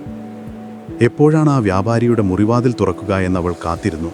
ഒടുവിൽ അവൾ പ്രതീക്ഷിച്ച ആ നിമിഷം വന്നെത്തി. അതിഥിയുടെ മുറിവാതിൽ വളരെ പതുക്കെ, ഒരു നേർത്ത ശബ്ദം പോലും ഉണ്ടാക്കാതെ തുറന്നു. ഒരു നിഴൽ രൂപം ആ മുറിയിൽ നിന്ന് പുറത്തേക്ക് വന്നു. കള്ളന്മാരുടെ തലവനായിരുന്നു അത്. അയാളുടെ കയ്യിൽ അരയിൽ നിന്ന് ഊരിയെടുത്ത ഒരു കഠാരയുണ്ടായിരുന്നു. അയാൾ കാൽവിരലുകളിലൂന്നി പൂച്ചയെപ്പോലെ മുറ്റത്തേക്ക് നടന്നു. നിലാവിൽ അയാളുടെ രൂപം വ്യക്തമായി കാണാമായിരുന്നു. അയാൾ നിലത്ത് നിന്നൊരു ചെറിയ കല്ലെടുക്കുന്നത് മോർജിയാന ജനലിലൂടെ കണ്ടു. എന്നിട്ട് ഏറ്റവും അടുത്തുള്ള ഭരണിയുടെ നേർക്ക് അയാൾ ആ കല്ലെറിഞ്ഞു. ടക്ക് എന്നൊരു ശബ്ദം മാത്രം ആ നിശബ്ദതയിൽ മുഴങ്ങി. പക്ഷേ ഭരണിക്കുള്ളിൽ നിന്ന് ഒരു പ്രതികരണവും ഉണ്ടായില്ല. തലവൻ്റെ നെറ്റി ചുളിഞ്ഞു. അയാൾ കരുതി ഒരു പക്ഷേ അകത്തുള്ളയാൾ ഉറങ്ങിപ്പോയി കാണുമെന്ന്. അയാൾ കുറച്ചുകൂടി വലിയൊരു കല്ലെടുത്ത് വീണ്ടും എറിഞ്ഞു.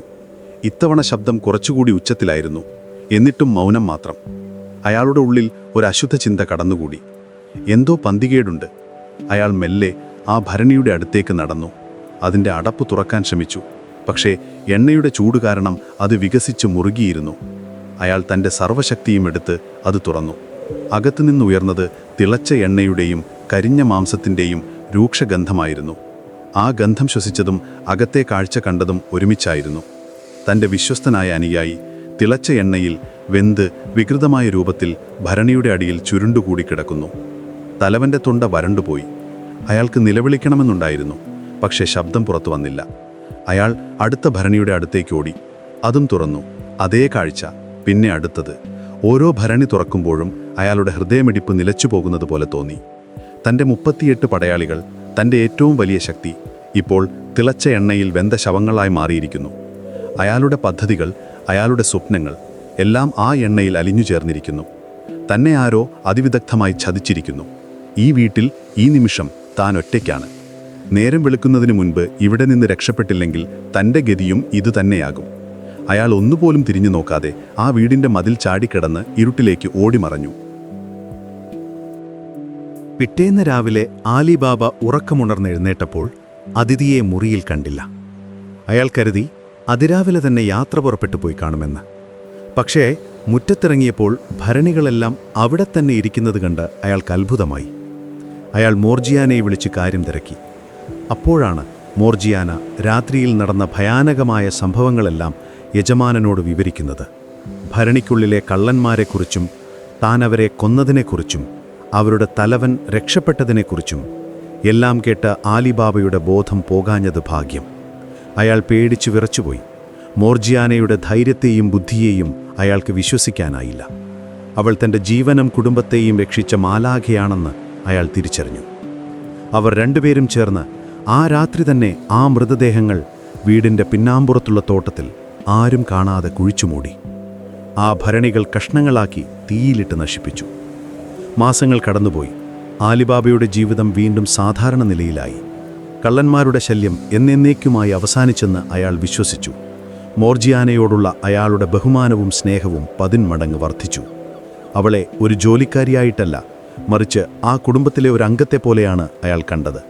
പക്ഷേ കള്ളന്മാരുടെ തലവൻ അത്ര പെട്ടെന്ന് തോൽവി സമ്മതിക്കുന്ന ആളായിരുന്നില്ല. ദൂരെ ഒരു നഗരത്തിൽ ഒളിവിൽ കഴിഞ്ഞുകൊണ്ട് അയാൾ പ്രതികാരത്തിനായി പദ്ധതികൾ മെനയുകയായിരുന്നു. തൻ്റെ സൈന്യത്തെ മുഴുവൻ ഇല്ലാതാക്കിയ ആ കുടുംബത്തെ ഒന്നടങ്കമില്ലാതാക്കാതെ തനിക്ക് വിശ്രമമില്ലെന്ന് അയാൾ ഉറപ്പിച്ചു. ഇത്തവണ അയാൾക്ക് വേണ്ടത് ഒരു സൈന്യമായിരുന്നില്ല, ഒരൊറ്റ അവസരമായിരുന്നു. ആലിബാബയുടെ നെഞ്ചിലേക്കൊരു കടാര കയറ്റാനുള്ള ഒരവസരം. അയാൾ വീണ്ടും വേഷം മാറി. ഇത്തവണ വിലപിടിപ്പുള്ള രത്നങ്ങളും ആഭരണങ്ങളും വിൽക്കുന്ന ഒരു വ്യാപാരിയായി. മാസങ്ങളോളം മറ്റു നഗരങ്ങളിൽ കച്ചവടം ചെയ്ത് അയാൾ ഒരുപാട് പണം സമ്പാദിച്ചു. എന്നിട്ട് ആലിബാബയുടെ മകനുമായി അയാൾ ചങ്ങാത്തത്തിലായി. ആലിബാബയുടെ മകൻ ഇപ്പോൾ കച്ചവട കാര്യങ്ങളിൽ അച്ഛനെ സഹായിക്കാൻ തുടങ്ങിയിരുന്നു. ഈ പുതിയ വ്യാപാരിയുടെ കയ്യിലുള്ള അമൂല്യമായ രത്നങ്ങളെക്കുറിച്ച് കേട്ടറിഞ്ഞ അവൻ അയാളെ അത്താഴത്തിനായി വീട്ടിലേക്ക് ക്ഷണിച്ചു. അച്ഛൻ ഇതൊരു വലിയ കച്ചവടത്തിനുള്ള അവസരമാകുമെന്നവൻ കരുതി. അങ്ങനെ കള്ളന്മാരുടെ തലവൻ ഒരിക്കൽ കൂടി ആലിബാബയുടെ വീട്ടിലേക്ക് അതിഥിയായി എത്തി. ഇത്തവണ അയാളെ ആരും തിരിച്ചറിഞ്ഞില്ല. അയാളുടെ വേഷവും ഭാവവും സംസാരരീതിയും അത്രയേറെ മാറിയിരുന്നു. എന്നാൽ മോർജിയാനയുടെ കണ്ണുകളെ കബളിപ്പിക്കാൻ അയാൾക്ക് കഴിഞ്ഞില്ല. അതിഥിയെ കണ്ടപ്പോൾ തന്നെ അവളുടെ ഉള്ളിലൊരു അഭയമണി മുഴങ്ങി. അയാളുടെ കണ്ണുകളിലെ തീക്ഷ്ണത, സംസാരത്തിലെ കൃത്രിമത്വം, എവിടെയോ അവൾക്കിത് മുൻപ് തോന്നിയിട്ടുണ്ട്. പഴയ എണ്ണ വ്യാപാരിയുടെ ഓർമ്മ അവളുടെ മനസ്സിലേക്ക് വന്നു. അവൾക്കുറപ്പായിരുന്നു ഇത് അയാൾ തന്നെയാണെന്ന്. അത്താഴ വിരുന്നിനിടയിൽ അയാൾ ആലിബാബയുമായി സംസാരിക്കുമ്പോഴും അയാളുടെ കൈകൾ തൻ്റെ അരയിൽ മറച്ചുവെച്ച കഠാരയിൽ ഇടയ്ക്കിടെ തൊടുന്നതവൾ ശ്രദ്ധിച്ചു. അയാളുടെ ലക്ഷ്യം വ്യക്തമായിരുന്നു. അത്താഴം കഴിഞ്ഞപ്പോൾ അതിഥിയെ സന്തോഷിപ്പിക്കാനായി ആലിബാബ മോർജിയാനയോട് നൃത്തം ചെയ്യാൻ ആവശ്യപ്പെട്ടു. അവൾ മനോഹരമായി നൃത്തം ചെയ്യുമായിരുന്നു. ഇതൊരു അവസരമായി മോർജിയാന കണ്ടു. അവൾ നൃത്തത്തിനുള്ള വസ്ത്രങ്ങൾ അണിയാനായി അകത്തേക്ക് പോയി. ആ വസ്ത്രങ്ങൾക്കിടയിൽ തൻ്റെ അരപ്പട്ടയിൽ അവൾ ഒരു ചെറിയ മൂർച്ചയേറിയ കഠാര ഒളിപ്പിച്ചു. അവൾ സംഗീതത്തിനനുസരിച്ച് നൃത്തം ചെയ്യാൻ തുടങ്ങി. അവളുടെ ചലനങ്ങൾ മനോഹരവും ആകർഷകവുമായിരുന്നു. അതിഥി ഉൾപ്പെടെ എല്ലാവരും ആ നൃത്തത്തിൽ മുഴുകിപ്പോയി. നൃത്തത്തിൻ്റെ ഭാഗമായി അവൾ ഓരോരുത്തരുടെയും അടുത്തേക്ക് ചെന്ന് അവരെ വന്ദിച്ചു. അവസാനം അവൾ കള്ളന്മാരുടെ തലവന്റെ മുന്നിലെത്തി. അയാൾ അവളെ പുഞ്ചിരിയോടെ നോക്കി. ആ നോട്ടത്തിൽ വിജയത്തിൻ്റെ ഗർവുണ്ടായിരുന്നു. അടുത്ത നിമിഷം താൻ ആലിബാബയെ കൊല്ലുന്നത് അയാൾ മനസ്സിൽ കണ്ടു.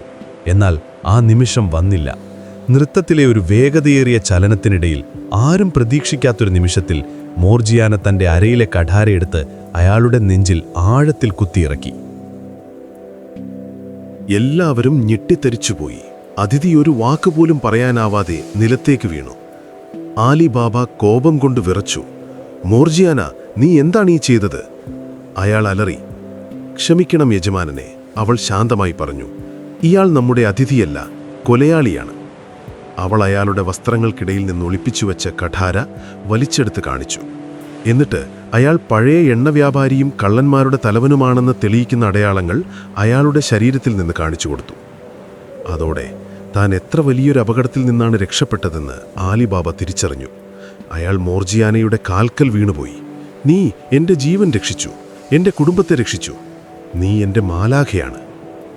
ആലിബാബ അന്ന് തന്നെ മോർജിയാനയെ അടിമത്തത്തിൽ നിന്നും മോചിപ്പിച്ചു. എന്നിട്ട് തൻ്റെ മകന് അവളെ വിവാഹം കഴിച്ചു കൊടുത്തു. ആ കുടുംബത്തിലെ ഒരു മരുമകളായി എല്ലാ ഐശ്വര്യങ്ങളോടും കൂടി അവൾ ജീവിച്ചു. കള്ളന്മാരുടെ ഗുഹയിലെ നിധി ഉപയോഗിച്ച് അവർ പാവപ്പെട്ടവരെ സഹായിച്ചു. ആ നഗരത്തിലെ ഏറ്റവും ബഹുമാനിക്കപ്പെടുന്ന കുടുംബമായി അവർ മാറി. കാലം പതിയെ മുന്നോട്ടൊഴുകി നീങ്ങി. രാത്രിയുടെ നിശബ്ദത പതിയെ ആ പട്ടണത്തെ പുതഞ്ഞു. ദൂരെ ചന്തയിലെ അവസാനത്തെ വിളക്കുമണഞ്ഞു. ആലിബാബയുടെ വീട്ടിലെ മുറ്റത്ത് പഴയ ഭരണികൾ ഇരുന്നിരുന്ന സ്ഥലത്ത് ഇപ്പോൾ മനോഹരമായ പൂച്ചെടികൾ നിലാവിൽ തലയാട്ടുന്നു. അകത്ത് ഒരു കാലത്ത് ഭയവും ആശങ്കയും നിറഞ്ഞിരുന്ന ആ മുറികളിൽ ഇപ്പോൾ സമാധാനപരമായ നിദ്രയുടെ താളം മാത്രം. ഓരോ ശ്വാസത്തിലും അവർ അനുഭവിച്ചത് സുരക്ഷിതത്വത്തിൻ്റെ ആശ്വാസമാണ്. പ്രതികാരത്തിൻ്റെ നിഴലുകൾ എന്നേക്കുമായി ഒഴിഞ്ഞുപോയിരിക്കുന്നു. ഇനി പേടിയില്ലാത്ത പ്രഭാതങ്ങൾ മാത്രം. ഓർമ്മകളുടെ ഭാരമില്ലാതെ ശാന്തമായ ഒരു ഉറക്കത്തിലേക്ക് വഴുതി വീഴാൻ സമയമായി. നാളത്തെ ദിവസം പുതിയ പ്രതീക്ഷകളുമായി വരും. പക്ഷേ ഇന്നത്തെ രാത്രി, ഈ നിമിഷം, അത് പൂർണ്ണമായ വിശ്രമത്തിൻ്റേതാണ്. പ്രിയ സ്വപ്നസഞ്ചാരി, നിങ്ങൾക്ക് ഞാൻ നല്ലൊരു ശുഭരാത്രി നേരുന്നു.